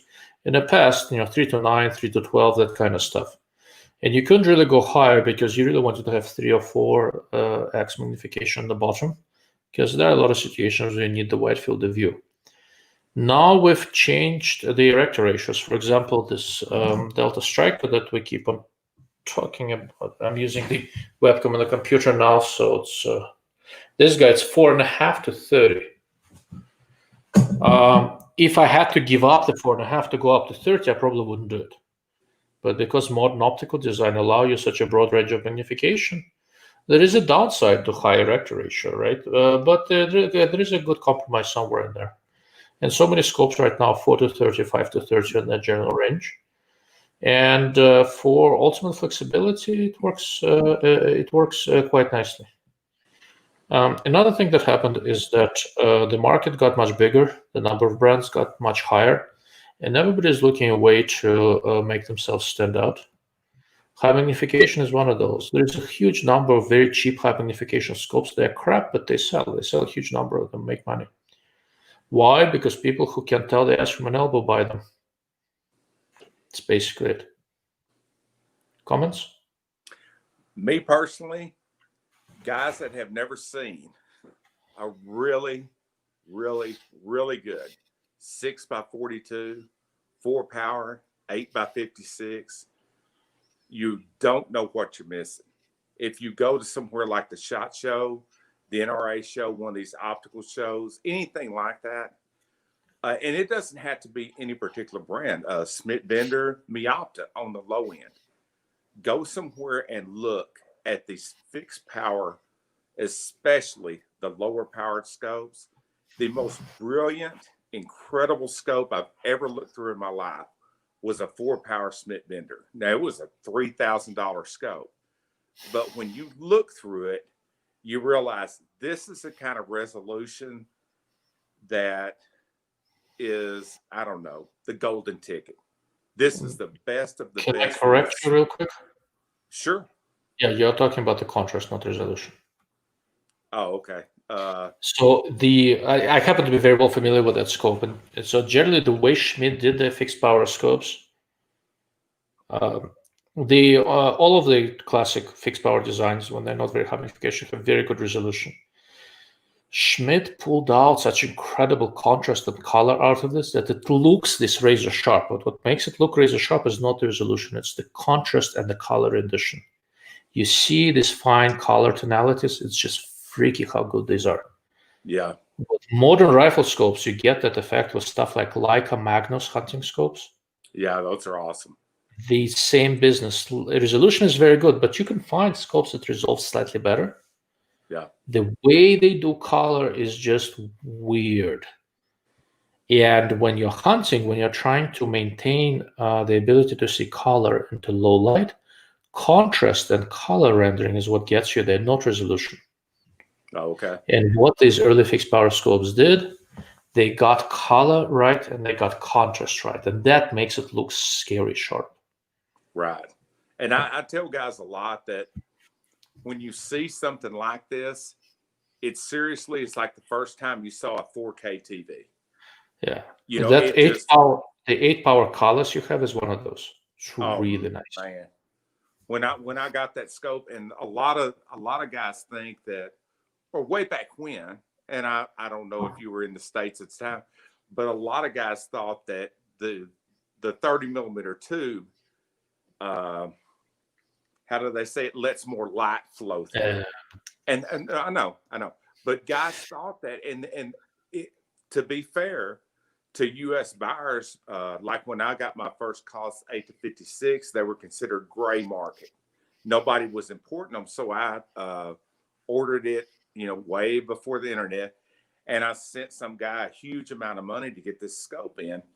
But when I got it and other guys saw it, they just, you couldn't wrap your mind around it, for the amount, how much better it was. It was just it was really hard to articulate.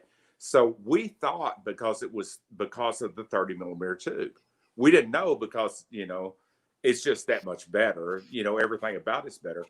But we thought it was because of the 30 millimeter tube. And little side note, I had a Ruger 77 varmint 22-250. And when I got that COS 8x56, I spent more to have a set of Ruger rings machined to fit that thing than I spent on the rifle. That is no lie. I spent more on the rings than the rifle because it was such an unusual size. I believe it. But anyhow, Mark, I hope that answers your question. Yeah. So Mark Leopold has a new reticle coming out. Should be up my alley, I think. In the meantime, probably illuminated TMR. I don't like the Horus reticles they have, and if I have to choose between a little bit too simple, a little bit too complicated, I'll go with too simple. TMR is not the latest reticle, but it's perfectly functional, works well. If you dial for elevation, hold for wind, it will work great for you. If I was looking at the Mark V, I'd go with the illuminated TMR. You're good with that, or should I? Yeah. Yes and no. M1A's ability to kill optics is greatly overstated. But like with any gun where there is recoil impulse going both ways because of the bolt slamming, there is a little bit of that. Most modern scopes will hold up just fine. The biggest problem for M1A is that most optics mounts are crap. It's not the easiest rifle to scope unless you have like a chassis version of it that takes care of it. So that's one of the reasons I don't own M1A. Someday maybe it's an iconic gun. But if I get an M1A, I'll probably set up a scout scope and something and be done with it. It's just not the gun that is very amenable to scoping it the right way. And if you scope it the right way, then it starts sitting high, and you have to screw around with the stock, and it's just not designed for it.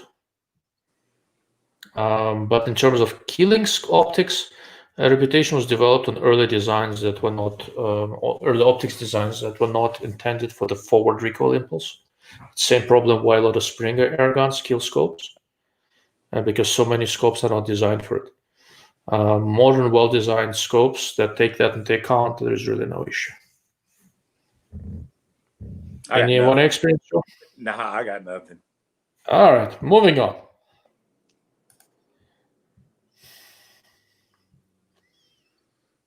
Yeah, if I remember correctly, I'm not a huge fan of that scope, but they've been making it for a while. It seems to work fine, and it's reasonably durable. I hate you. I really, really hate you.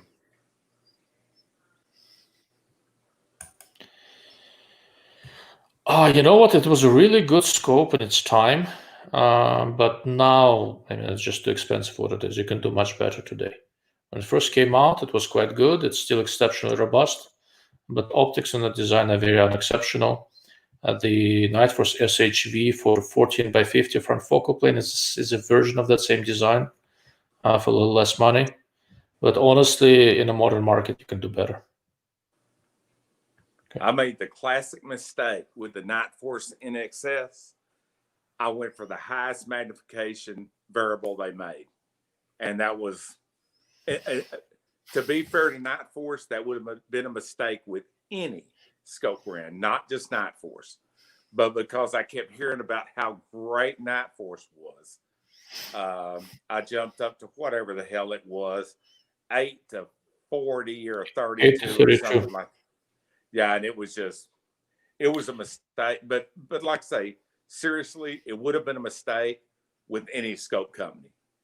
It really would have, because 20 years ago, it was not where it is now. Correct. You know, it just wasn't. So it's a different market. Right.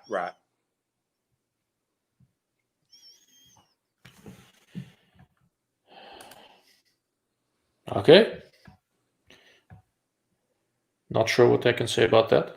But, like I said, I haven't seen all Delta scopes, haven't seen all Vortex scopes. I can find good and bad Vortexes. All the Deltas I've seen have been good, though. But I haven't seen their low end stuff. Now, they may have a bad one. I just haven't seen it. Yeah, like I said, all I've seen from them is the Striker and the Hornet, and they've been quite good. Arcan. So I'm waiting for them to get an illuminated version going, then I'll do a test. I have not tested any Arcan scopes. Have you seen any? Yeah, that's actually one of the scopes that I have in the closet that I'll be filming this next week. It's the new SH4 Gen 2. And I really like them. They're a budget scope, but I would be an absolute dick, to not say anything nice about an Arcan without letting guys know that I'm an affiliate for them. So, okay. I want guys to know that. But honest to God, the new SH4, don't even worry about my code. It'll be in the video, but don't use it or anything else. But from what I've seen, and I haven't tested it, it's probably as nice of a $400 scope as I've seen. But then again, when you're talking about $400 price range in a scope, and a lot of other price range in there, there's going to be a big difference scope to scope. It's not going to be, if you look at 20 of them, none of them are going to look the same. That being said, the one I got, I really like it. Is it as good as the $800 Element Titan that I'm also going to be taking out to the range? No. Is it going to be as good as the Delta Javelin that's $1,400? No. I mean, be realistic. But for $400 scope so far, it looks good, but I'll know more once I test it. Okay, guys, if you buy an Arcan scope, for God's sake, use Joe's code. Don't listen to him. Thanks, man.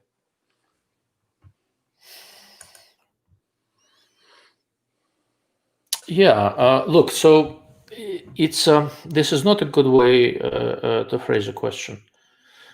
You have to look at the scope as a system. Nobody uses the best available glass and screws up the focus and coatings, right? It just doesn't happen, because people who design these things look at it as a system. They look at everything. Coatings are becoming very commoditized, right? So even in expensive scopes with good coatings, focus is a mechanical thing. It can be screwed up, but the people who use really high-end optics usually do good mechanics and coatings and all that sort of stuff. For a scope to be good, everything has to work right. You have to start with good glass, you have to have good mechanics, you have to get good coatings, the adjustments, which is what focus is really, it's an adjustment. The adjustments have to be worked out correctly. Without all of these things working, it's not a good scope. It may be a wonderful paperweight, the optically the best of all paperweights, but it's still a paperweight.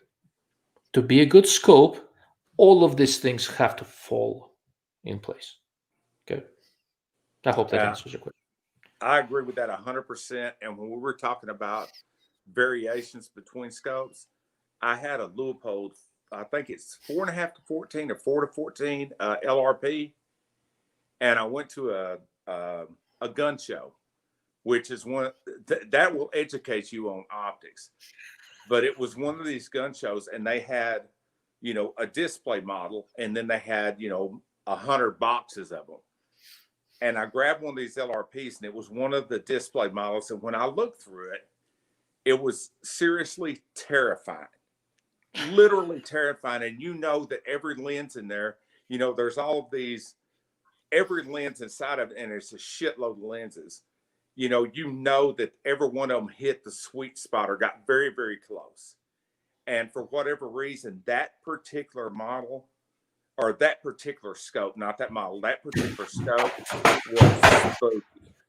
And when I looked through it, and the guy wanted to sell me one in the box, and it's like, no, I want this one. And he said, well, people have been handling it. It's like, I don't care if somebody came on it. I want this scope.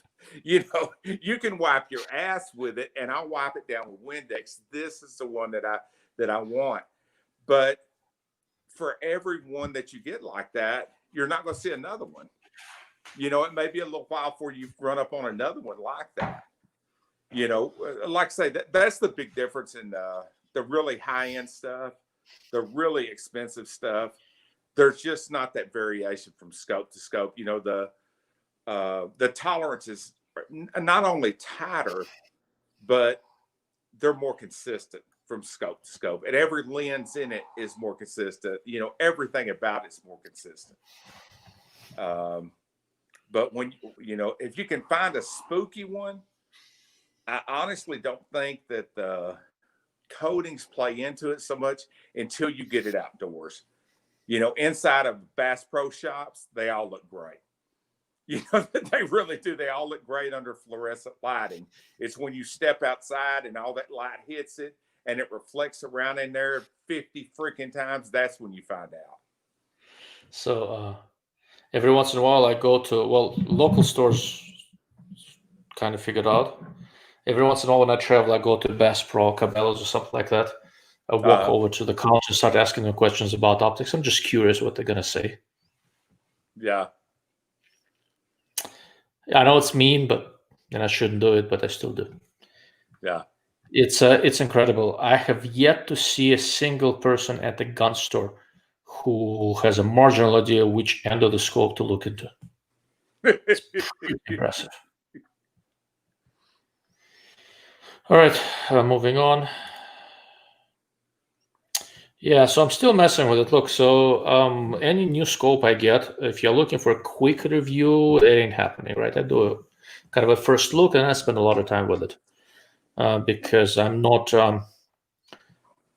People who are trying to make money on affiliate links are very motivated to get a review going quickly while it's a hot scope and people are looking for it because it comes up in a lot of searches. You get a lot of clicks and you make money as an affiliate. I don't do that. It's one of the reasons why I'm trying to push toward people buying memberships, both on YouTube, where you can subscribe, but you can also click the join button and sponsor the channel. You can do the same thing on my website on locals.com, darklordofoptics.com, because I don't want to play the affiliate game. I will absolutely not release a review until I'm confident of my findings, and that takes time. And I know it's a bitch, but if I was producing half-an-hour reviews, I would be just like everybody else, right? And if you're here listening to this for 3 hours and 9 minutes, because you're looking for something else, basically. Yeah. To answer your question, the 3x Swamp Fox prismatic scope works with the bin the naming concept well enough when it's not the brightest light. Like at noon in Albuquerque, it doesn't. Not quite bright enough. But if it's an overcast day, it does. Generally, I like that prismatic scope quite a lot. It's somewhat big, somewhat heavy. It's really easy to get behind. The reticle is done nicely, optically very good. I have a bunch of comparatively inexpensive prismatic scopes here, and they're really good. This stage in a game, if I was looking at a prismatic, I do not know why I would spend $1,000 on an ACOG. Right, the $300-400 prismatics are getting seriously good. Now they're made in China. If China gives you a problem, there are other options. But you can buy a Japanese one for $500 from Crimson Trace. But I don't know, guys. These $300-400 prismatics are becoming really, really excellent. I'm very impressed. And the full review is coming. Huh? Guys that are worried about China, they're not watching us. Because regardless of what you're watching us on, it came out of China. So if you're sitting around, and you got a hard on, I can't stand China, you're never going to see or hear from us. Correct. I'm going to do a video on Made in China. There are some. It's not such a simple argument as people make it out to be. And I know I'm on a lot of forums and a lot of, especially the 24-hour campfire. There are a couple of people there. They talk about what they think China is. They have no idea what they're talking about. And it's a bit of a sore spot for me. I didn't grow up here. I grew up in the Soviet Union, right? So I know how it is to be a normal person on the other end of the Iron Curtain. It's not as simple of an argument as people make it out to be. And it is an argument worth having. And I'm going to probably do either a video or live cast on it. Probably a live cast. This one is best with questions. And I don't have an answer for it, right? But I think the discussion needs to be more nuanced and more complex than people make it out to be. Generally, the way my website is going, I'm talking about politics more and more, partly because it's interesting and it's a big deal right now, partly because people are making simple things complicated and complicated things simple. There is a better way of looking at things. I have an advantage. I didn't grow up here, so it gives me a different look at things. The first main world event that I personally remember well was Chernobyl, and I was on the other side of the Iron Curtain. Oh wow! Right, so it's a little different, but that's another subject. Oh crap! I don't know, man. They're both quite good. I'm partial because I designed the reticle. The BDC reticle for the Delta Hornet is mine, and I like it more than the Arrowhead reticles. But the Arrowhead 1 to 10 is very good. If you need the most flexibility, go for the Arrowhead. If 1 to 6 is enough for you, maybe the Hornet. Partly because, like I said, I think the reticle is a better fit for common ARs. But they're both good. There is a reason both are my recommendations. Okay. Have you had any experience with the Hornet yet? No, neither one. I don't have anything. Okay.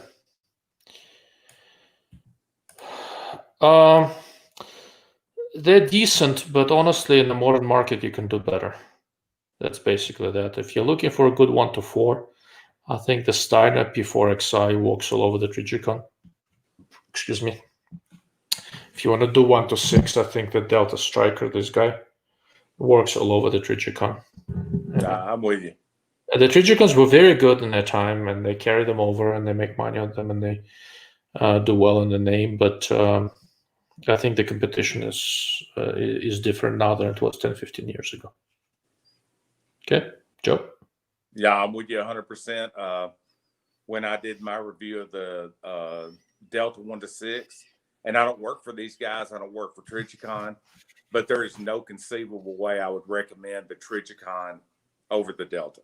Yeah. Just from what I saw, and yeah, you know, and don't get me wrong, I appreciate brands that have built up, you know, us, you know, people that brands, regardless of what it is, that build a following normally do it through a, you know, a history of quality. But the Trijicons I've seen compared to the Deltas, nah, it's not even close. Here's the thing: Trijicon is a good company. They make nice stuff, and it's robust and it's good. Trijicon does not make a bad product, but not making a bad product does not mean it is necessarily the best in the current marketplace, right? Yeah. Will you be making a mistake by buying Trijicon? Not necessarily. Can you do better? Yeah, I think you can. I'm with you. Good night, Jared. You always have good questions, man. Jared, thanks for tuning in, man. Seriously, Yeah. great. Have questions? You know where to find me. You know where to find Joe. If he hides from you, let me know. I'm gonna find him.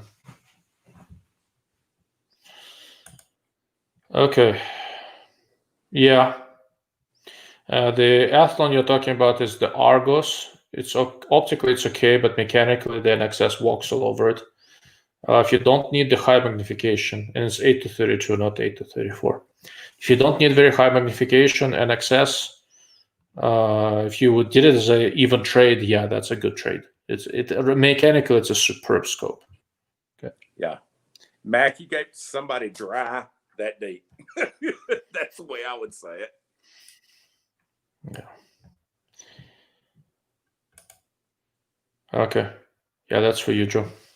Based on your earlier comment about shot show. Oh, thanks, Craig. Man, I appreciate it because there's so many guys that are telling me, you know, start living your life, start doing this, start doing that. But my mother's 78 years old. She had lung cancer. She literally had heart surgery a week ago today. And for me, it's not worth me doing something selfish.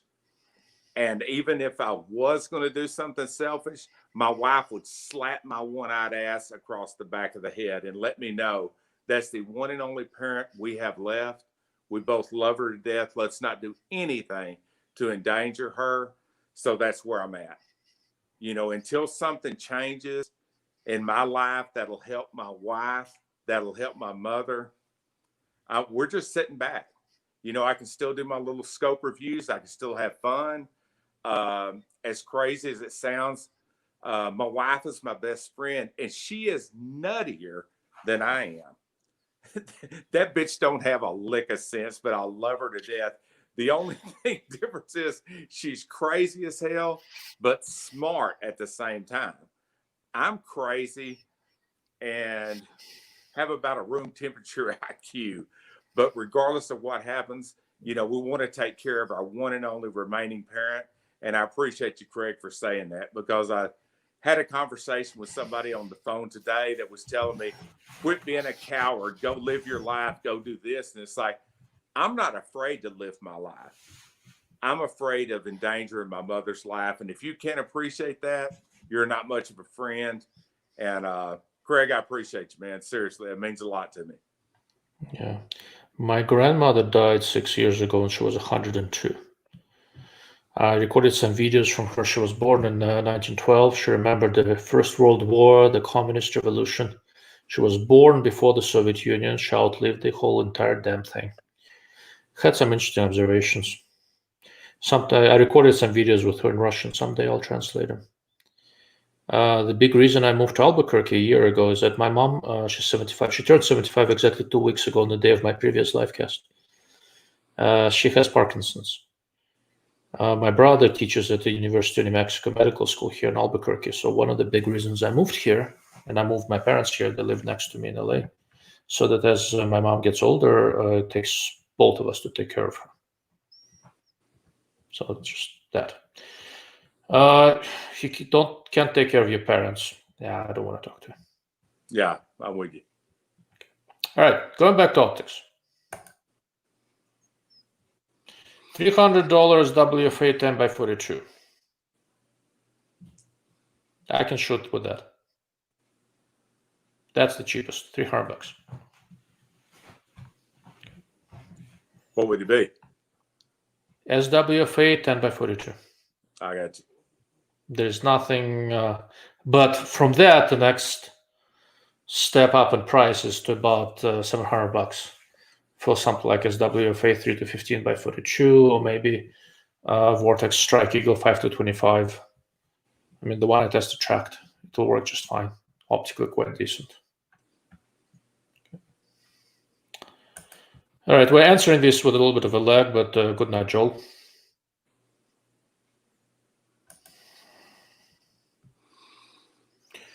I have not tested the Airguns, so I don't have a bone to pick. Midas TAC is a good scope, but honestly, it has a fairly thin reticle and no illumination. So for me, with front focal plane scopes, if the reticle is thin, I want it to be illuminated.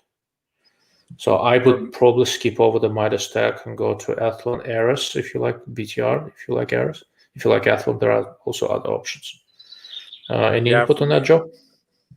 For me, the Midas TAC that I like the best is the 5 to 25 by 56. But the SH4 $400 comparing it to an $800 scope. So, it's not a fair. I mean, there's no doubt the Midas TAC is better, or the 5 to 25. And like I say, I've had two of them. Both of them work great.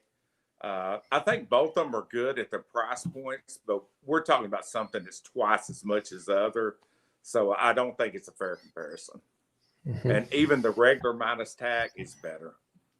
The Airguns a great budget scope. And like I say, guys, I really want you, I don't recommend this to anybody without letting people know I'm an affiliate, because I think it's a chicken shit move to do that. And I think I wouldn't be an affiliate if I didn't feel like it was a good scope. But anybody that says on average a $400 scope is better than an $800 scope is full of shit. It's just like guys saying my $750 scope is better than this $1,500 scope. It's possible, but it's not likely. It's possible, but it's not probable. Right. Yeah. Okay. So once again, it's not the question. It's pretty good, but needs a little bit more specificity. What kind of hunting do you do, right? By and large, to me, in many ways, hunting means low light rate. And yes, most hunting happens dusk and dawn. If you're shooting pigs, it's at night. So you're looking for something with a largish objective, right? 40 millimeter or larger. If you're hunting with an Airgun, you're not shooting terribly far away, very likely. You're looking at about 50 yards or thereabouts. So the number of options there is not huge. It's a cute dog. In the $300 range, I'd be basically looking, at what I've mentioned before. It's not that much in the $300 range, but sometimes you can find Hawk Endurance in there, and that's a good option. In less than 200, it's the Full Field 2, Burris Full Field 2, Vortex Diamondback Citron S1. In the 300-ish, sometimes you can find an Endurance, and it's not bad, although they're usually more. In the $500 range, Endurance 30, sometimes you can find the Hawk Frontier. You're basically looking at scopes in a 3 to 12, 2.5 to 15 range, that kind of stuff. That's your general purpose hunting scope. In a 700, Hawk Frontier should be up there. There's a scope that's on the tip of my mind so Burris made the new Full Field 4 3 to 12 by 56. I haven't tested it yet, but that looked promising. That's low light scope, right? So a big objective. Once you get the $700 range, what happens is that the Meopt and Meopro scopes start kind of getting in line. And for general purpose hunting, whether it's Airgun or anything else, if you can squeeze in something like Meopt and Meopro 3.5 to 10 by 50 or thereabouts, that's pretty much as good of hunting scopes you're going to find in the $700 range.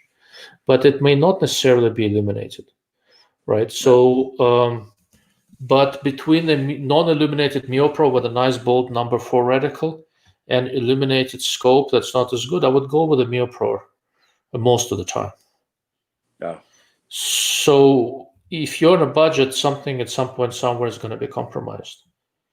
But I'd be looking at Hawk Endurance, Endurance 30, Hawk Frontier, Meopta, Meo Pro, Leopold hunting scopes. I don't like in the lower price ranges. I like in VX5 and up. But for example, SIG Whiskey 3 scopes, for a while they had a good range of these illuminated ones, and they were actually good. I think they were discontinuing them, so I'm not sure if I can comfortably recommend them or not. But if you can find an illuminated SIG Whiskey 3 to 9x50, for a while you can get one in the $300 to $400 range. They're very, very good. And SIG does illumination well. So that's a good option. That's probably where I'd be looking. Joe? 300 for me, it's the SWFA. Just give up the illumination and go for something durable.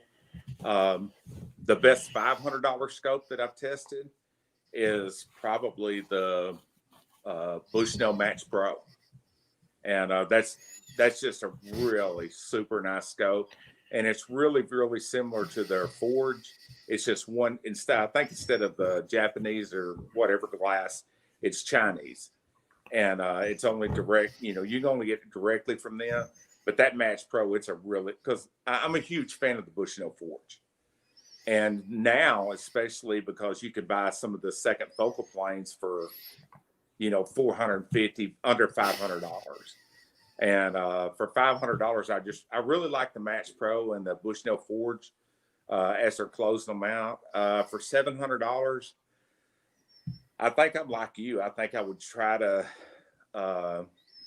get a number 4 reticle, Meopta, or look for a used Swarovski. You can find some of the Collis 3 to 9s used for about that price. That's not too many now. They're kind of hard to get now. Yeah, like I say, it's not like they're growing on trees, but if you look around, I think you could find something like that. $700. I'm trying to think, is there anything that just jumps out at me? Probably the 3 to 15 SWFA, as much as anything. I don't remember. I think that's about right. Mm-hmm. Or maybe the 3 to 9 SWFA. The SWFA, dollar for dollar, it's really, really hard to beat. Yeah. So 3 to 9x42 for $600 is a very, very good hunting scope. Yeah. That new ultralight they got, I love that freaking scope. Yeah, I've got a couple of them. I worked with them a little bit on the BDC reticle. It's a really nice scope. Oh, yeah. Okay. So with Athlon, Kronos is Japanese, everything else is Chinese. Yeah. But depending on which product line you're looking at, some are better than others. Not necessarily, honestly. There is a price to pay for higher erector ratios, and part of that price is the size of the exit pupil in 1 power. So if you don't need a ton of magnification, a really well-designed 1 to 4 scope will be lighter and have a large exit pupil in 1 power, so it's a little bit easier to get behind, a little bit more forgiving. There is a reason why, for example, Steiner P4XI still does well and sells well. Right. If you need to extend the range, there's a definite advantage to 1 to 6 or 1 to 8. But if you don't, a lot of 1 to 4s still have a lot to recommend themselves. Yeah. Something else that I've noticed a lot on the 1 to 6 and 1 to 8s, somewhere in between about maybe 1.5 to 3 power, it'll tunnel down. And I mean, not a little, but a lot, especially on the budget ones. Now, maybe not so much on the higher end scopes, but some of the budget. I'm trying to think what that was that I tested here a while back. I think it was a primary arms. And that design is not great. Striker doesn't do it. Right. No. That's what I'm saying. Not on the better scopes, but on some of the budget scopes. And I've done 2 like that are somewhere in that magnification where you say between about 1.5 to 3, it'll really, and I mean, it doesn't like shut you down to nothing, but if you'll look through it as you turn the magnification up, you can see it tunnel and then it'll open back up. And, you know more about what could possibly. No, I know why it happens, but I haven't seen that in a long time. Yeah. And like I say, this is budget scopes. This is not the razors and the deltas and stuff like that. But some of the really cheap scopes, I've noticed that with. Correct. Yeah, I believe it. Okay. Oh, you traded the Helos for Night Force? You did good, man. I thought you were talking about Argos. The Helos is indeed a Chinese scope, and I'm not a fan of the design. Okay, I think it's a good choice. I think the Striker is a better scope than the Night Force NXS, but given that you traded the Night Force NXS for the Athlon Helos, I think you did really well.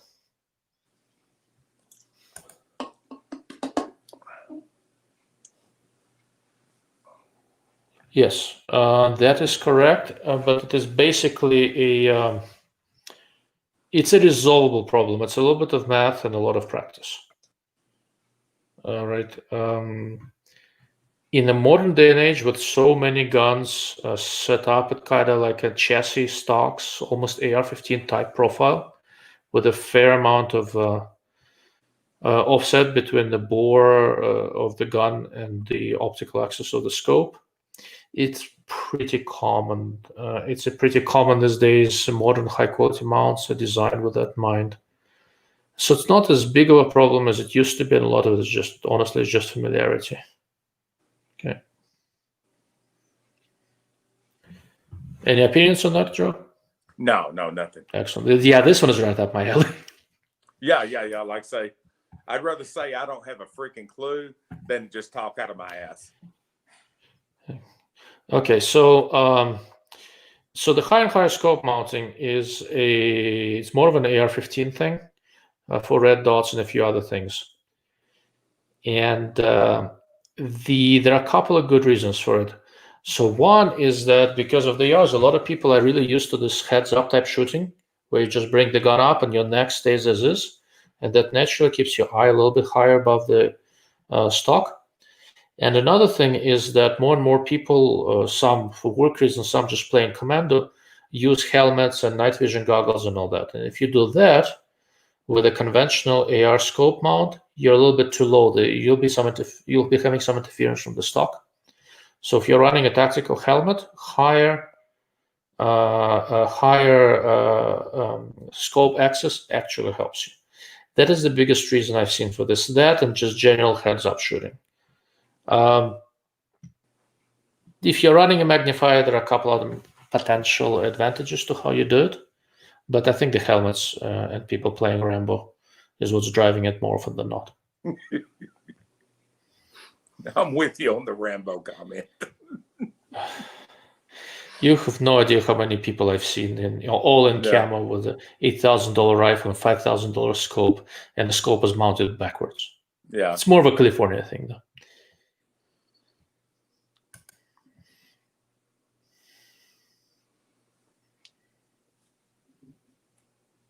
Thank you, sir. Yeah, the Swamp Fox is doing a lot of things right. We'll see if they persist. They're growing fairly rapidly, and every company going through growing pains. That's kind of what separates men from the boys. We will know soon enough how they do.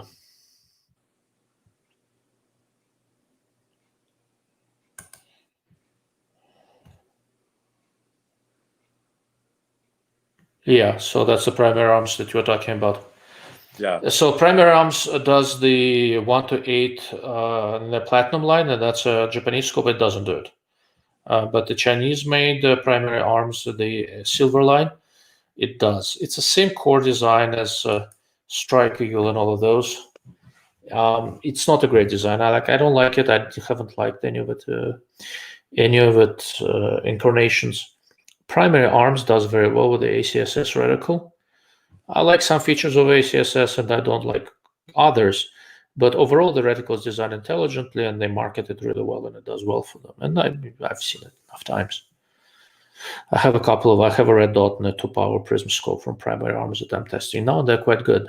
But sometimes less is more, with this Delta Striker that I keep on bringing up. It's a fairly simple reticle. It's a comparatively simple scope, but the scope doesn't have weaknesses, right? Everything that it does have is done well. The only real problem with it, sorter is that the first batch had the MOA turrets and a mill reticle, but since I never dealt with the scope, I don't give access. Yeah. But optically and mechanically, it's done well, and the reticle is done well, right? When you look at scopes, and I'm going to do a series on how to choose a rifle scope. When you look at scope, you have to get the fundamentals right. If the fundamentals are not done right, all of the bells and whistles mean nothing. It can be the world's best paperweight, but not the world's best scope. And when you go for features exclusively, you are making a mistake. And I see people do this time and time and time again. The two biggest mistakes I see people do with rifle scopes: they buy a fancy scope and a cheap ass mount, and then they tighten, and then they go farmer crazy when they tighten the rings, and they make sure they get every feature under the sun, and they are on the budget. Never ends well. It works great if you never go shooting. Like if you just need to show something to people, it's nice and shiny. If you actually shoot with this thing, it doesn't work well. Right? I want to backtrack just for a second on the $700 scope. Me off the 6x42. That's a nice design. That's a Miopta Mio Pro. Yeah, oh man, I love that scope.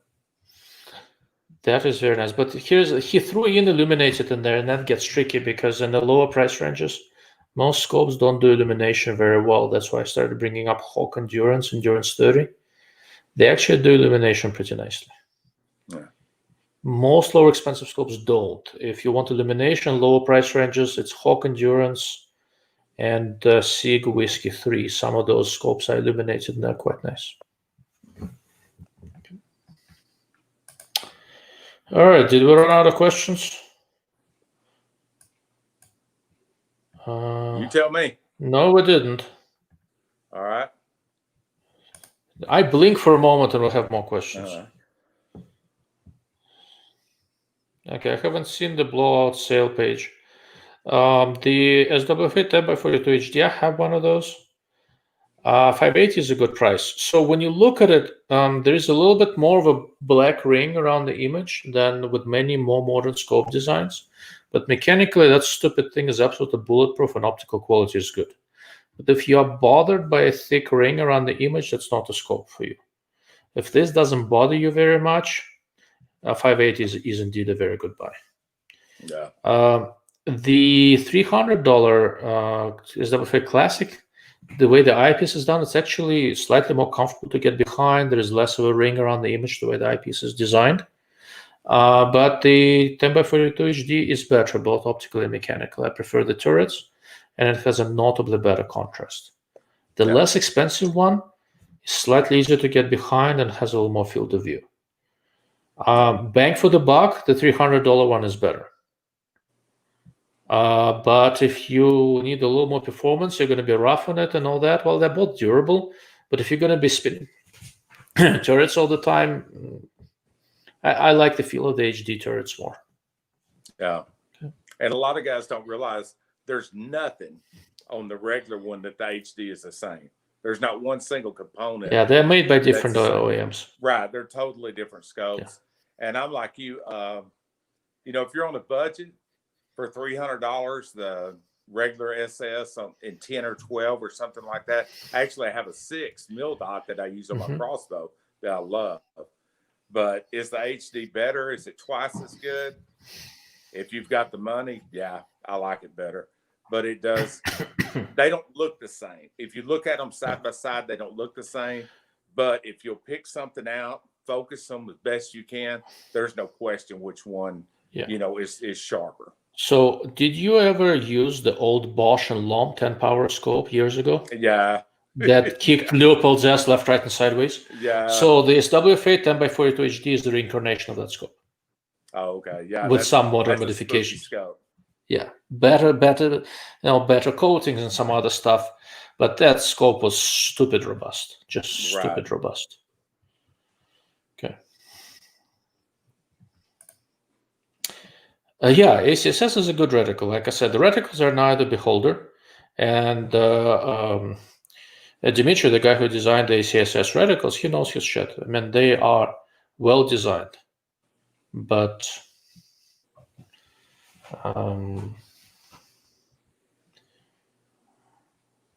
They're not for everyone, but like I said, if that's what works for you, stick with it. Every time you look through a scope, the thing you see is the reticle. Reticles are important. Remember, so I do consulting for a good number of different scope companies. What does this consulting mean? Half of it is helping them figure out what to make, and then they don't listen to me 80% of the time anyway. And the other half is I help them design reticles that I believe will do well in the market, and my track record is generally pretty good. But reticles are that important, right? I started doing this because I wasn't happy with what I was seeing, and I wanted reticles that better fit the way I shoot, right? That's what got me into this. Honestly, I run a company for a living. I make pretty good money. I need this headache like I need another hole in my head. But this is the one way I found to get the reticle that I want. Okay? So reticles are important. If ACSS is what works for you, do that. Yeah. I will say one thing on the primary arms. They have the one power. I think they call it the Cyclops. Yeah, no relation. But that little one power, I really, really like it. And the fact that it has a diopter on the back of it, that's a really cool, like, little AR scope or something like that. I really, really like that scope. Have you tried the Swamp Fox One Power? It's called the Blade. You should. It walks all over the Cyclops. Pun intended. Oh, really? Yeah, see, Swamp Fox is one of those companies that I've reached out to. I haven't heard back from, and I really want to because I get requests for it all the freaking time. Okay, I'll connect you with their marketing guy. He's a good dude, but they are so freaking busy. Yeah. They're good people. They're trying to do good things. Like I said, if they get over the next hump of growth, I think they'll be a force to reckon with. But it's not an easy barrier to get past. Yeah. Well, there's growing pains with every optics company. Yeah, very much so. Yeah. The big advantage that Swamp Fox has, they're basically a house brand of a good-sized Chinese OEM that makes a ton of other stuff. And you've tested more than one scope from that OEM. So because of that, they have a lot of leverage about what they can and are willing to make and are capable of making. And their volumes are significant. So they're actually doing things in production that large brands are buying from them, right? So they're capable of good things. Yeah. Okay.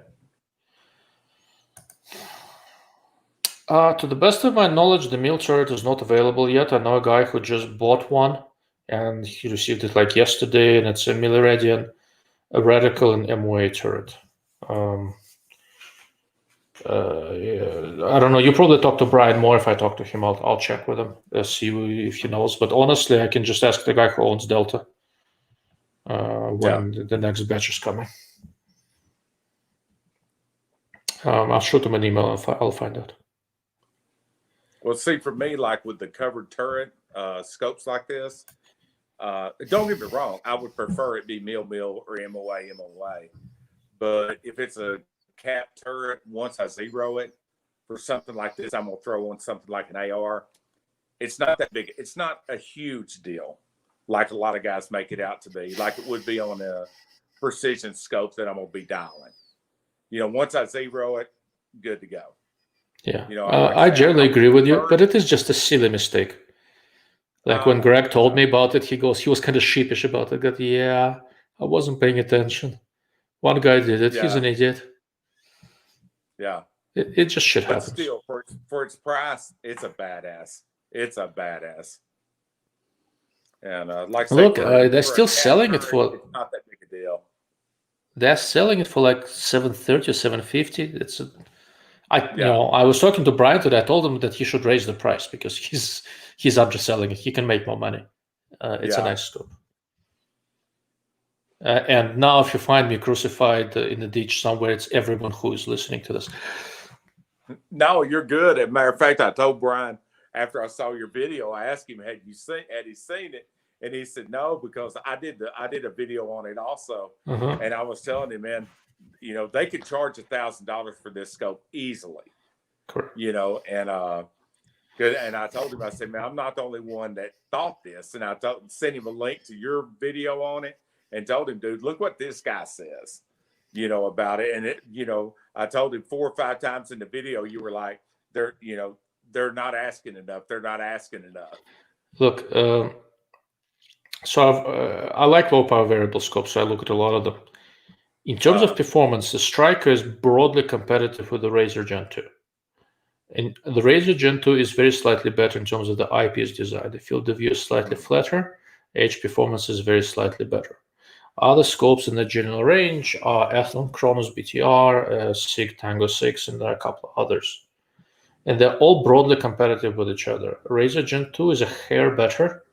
Now the other ones are extremely similar. Okay, and they're all in the $1,000 to $1,100 range. That's basically it. Yeah. Perhaps they're trying to clear out the MOA turret ones, and that's why the price is low. I have no idea. But at $730, if I'm looking for LPVO right now, I'm getting that. Yeah. I have that. Look, I get and I sell a lot of scopes, right? I'm keeping this one, not going anywhere. I got you. So coming from me, that's something, right? I can. Oh, Huck just joined. Have a new paying member. Thank you, Huck. Really appreciate it, sir. It's nice of you. Way to go up. Yeah, that means somebody joined and is sponsoring the channel. Right. Yeah, that's great. Yeah, thank you, sir. But anyhow, it's so okay. Some inside thinking. Chan is going to sleep. Thank you for chiming in. You're a trooper. You stayed here for almost 4 hours. And thanks for all the great questions too, man. Yeah, that's I told you, the questions are good. This is what we're here an hour for, and I'll be here until I drop dead because I'm enjoying this. Right. That wraps up the Striker issue. So I sort of on my Optics Thoughts website, that's my legacy website, but I'm gonna maintain my recommendations there and keep updating them. And I recommend things for a variety of different reasons, and I don't recommend anything bad. What I recommend and the scopes I keep for my own use is not the same thing, right? I have my reasons, I have my preferences, there's a lot of personal preferences, right?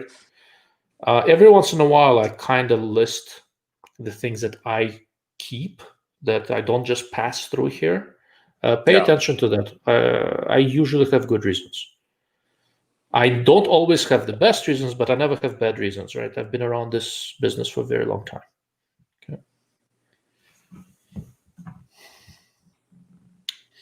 Okay, so we've covered this before. Basically, no. I don't like the VCOG very much. I think it's overpriced. I think it's very heavy. If you're looking for a VCOG, Delta Striker, Vortex Razor Gen 2, Gen 3, there are a few other designs that I think just do better than the VCOG. Trigican is a good company, do a lot of things well. I don't think this is their best design. Okay.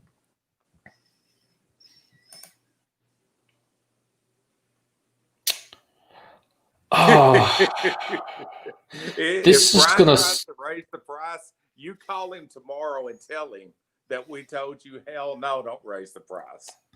So I talked to Brian earlier today and I told him to raise the price. So I think you're too late. 2, not the best shot in the world and all that. I like my chances. I don't know. So, Joe, you may know a little bit more about my background and stuff. Like I said, I like my chances. And you're right. No, I'm good. And I like to say I don't know the man, but I do know me as a growing YouTube optics company. I know some of the scopes that he took or that were donated to his channel, and he was going to do reviews for, and he would hold up his phone and go, okay, here's your video, and it would be one long take for about 8 minutes for one of these companies that sent him a $3,000 scope. And for guys like me that are trying to establish a brand, I guess you'd say, in the optics industry, and I'm not a long-range precision shooter. Don't get me wrong. I'm not trying to pretend to be. But when somebody does something not underhanded, but doesn't give it the thought and the effort it should have, it makes it harder for other guys. That's the best way I know how to put it. You know, if I went to one of these, say, Delta, and they sent me 3 or 4 scopes, which, like I say, you can tell, guys that are watching can tell we're both fans of this scope company. If they sent me 3 or 4 scopes and I went, okay, guys, here's the new Delta Javelin, here's this, here's this, here's this, and I did it on an iPhone or on any other phone, and I didn't do any editing, put no effort into it, they're not going to be in a hurry to send scopes to the next guy down the line, and I wouldn't blame them. So, you know, when somebody does something like that, it makes it harder for other guys like me, like you, that are trying to give honest reviews, you know, show what it looks like through the scope, and, you know, do a good job for these companies. You know, whether you like it or not, at least let guys see what it is that they're bringing to the market. And when guys don't do that, it does make it harder on other guys. You know, that's my take on the guy. You know, I'm like I say, I'm not mad at him. It's just, I feel like there's a point where he just started phoning it in. Yeah. I'm very much with you on this one. So I've been writing and talking, more writing previously, more talking now, about sporting optics of all sorts. So I'm 44, so for close to 20 years now. Yeah, right around 20 years. And through that whole rather interesting journey, to be honest with you, I've tried to bring in a certain measure of professionalism into this. And it's not all because I'm vain. I am vain, but partly because it is lacking, plain and simple. And it's there are plenty of people who are not optics guys who do very respectable work, like Joe. That's why you're here, right? That's why Max Left Guns was here, right? And Alex at Affordable Optics. There's plenty of good people who do good work and offer valuable input, valuable opinion. And I do something slightly different. And, you know, for people who, I know it's late night, but a few people who don't know who I am, I'll throw my background at you again. I have a degree in applied physics from Caltech, California Institute of Technology, and MBA from UCLA.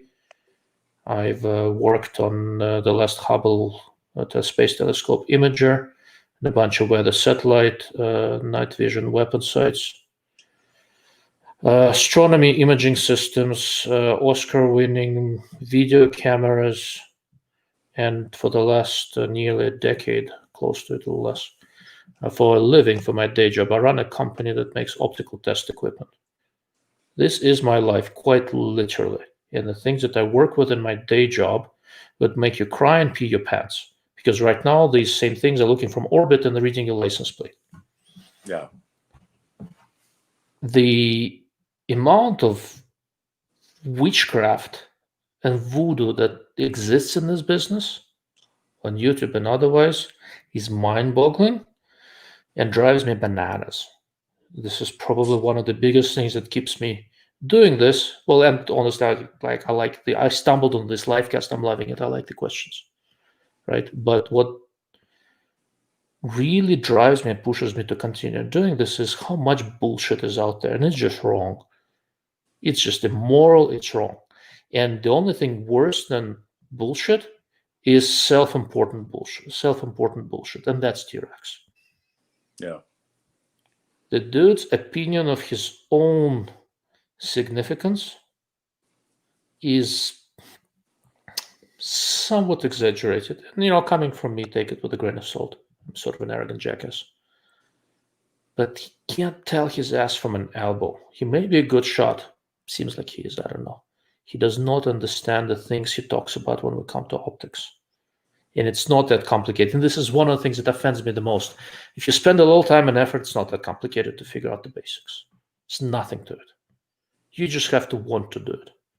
Yeah. And most of these guys don't want to do it. They are not putting in one tiny ounce of effort to figure out how this crap works so they can talk about it and not sound like imbeciles. And they don't. They just don't.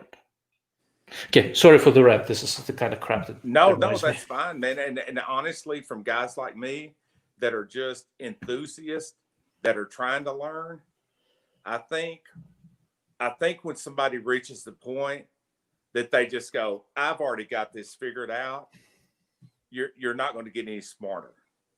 You know, that's the reason I appreciate guys like you, guys like Chris at SWFA. A lot of these other guys, you know, Alex that is Affordable Optics, which if you guys haven't seen his channel, check it out. He's just Alex a great good guy, dude. and he's his heart's in the right place. He really is trying to put out some good videos, and I think he's doing great. I really, really am proud of him.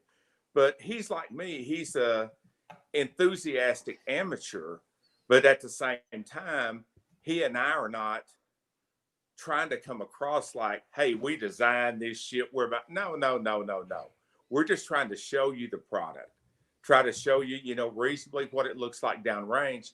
And whether we're right or we're wrong, which both of us have been wrong multiple times, we're at least trying.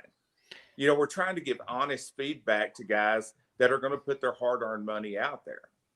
You know, and I've had several videos that I did, and then on down the line, I was proven to be wrong. So I took the videos down. You know, I didn't just leave them out there to, you know, just fester. You know, once I realized, okay, well, they made some changes. Now they're better, you know, or a couple of them I took down because when I made the videos, I felt like it was a relatively good buy for a budget company, but now they're not. So it's like, I'm not going to recommend them anymore.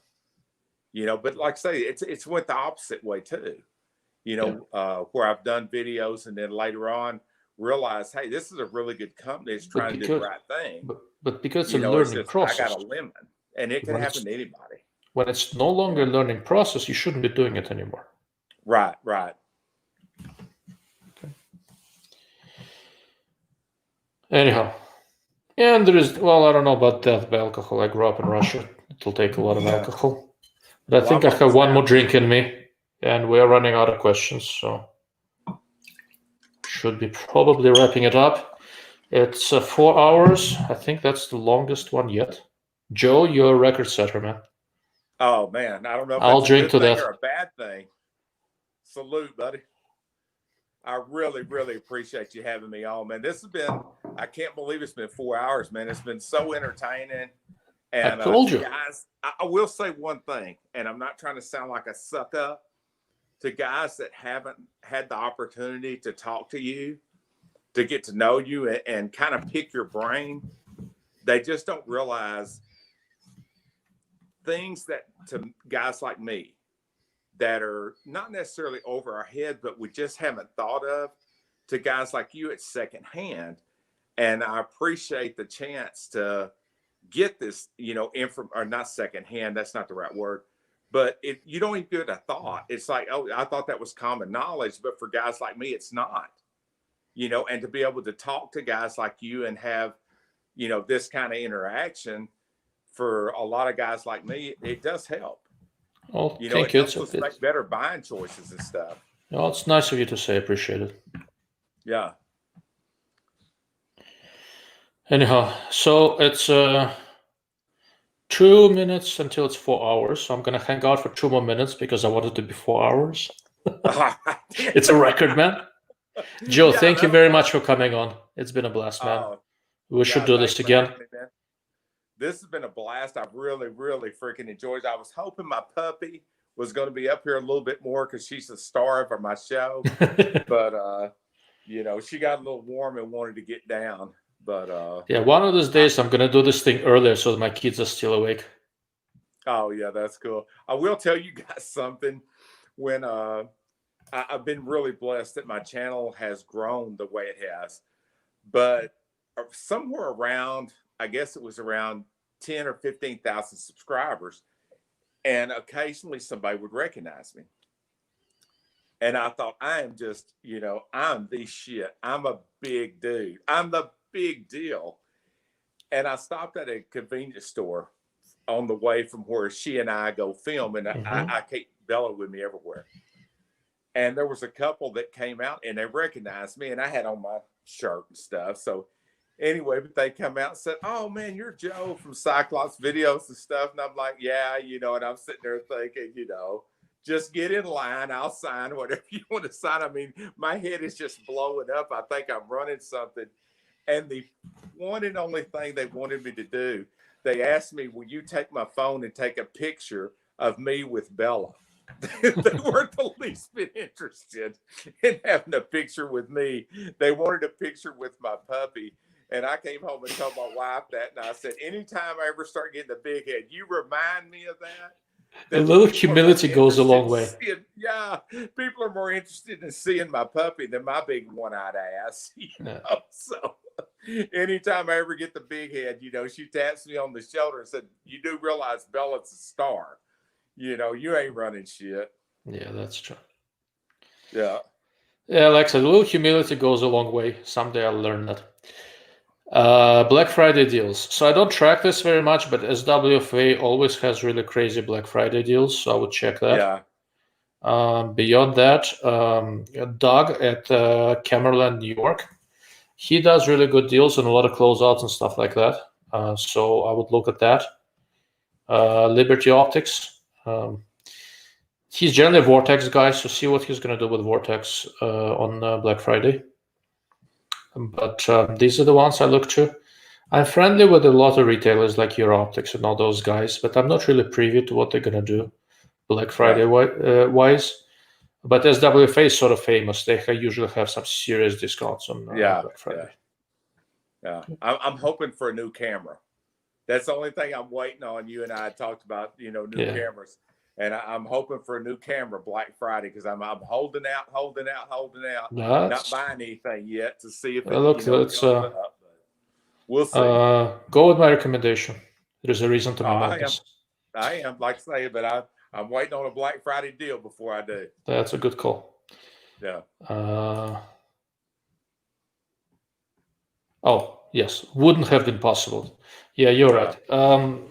As much as we like to say shit about social media and big tech, the way they allow us to interact from distance in a format like this is something.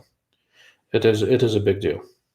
Yeah, and Craig, thanks for all the feedback and all the questions and comments, man. Seriously. My very first career before I got into imaging after college, I worked in a startup that dealt with long-haul fiber optic communications.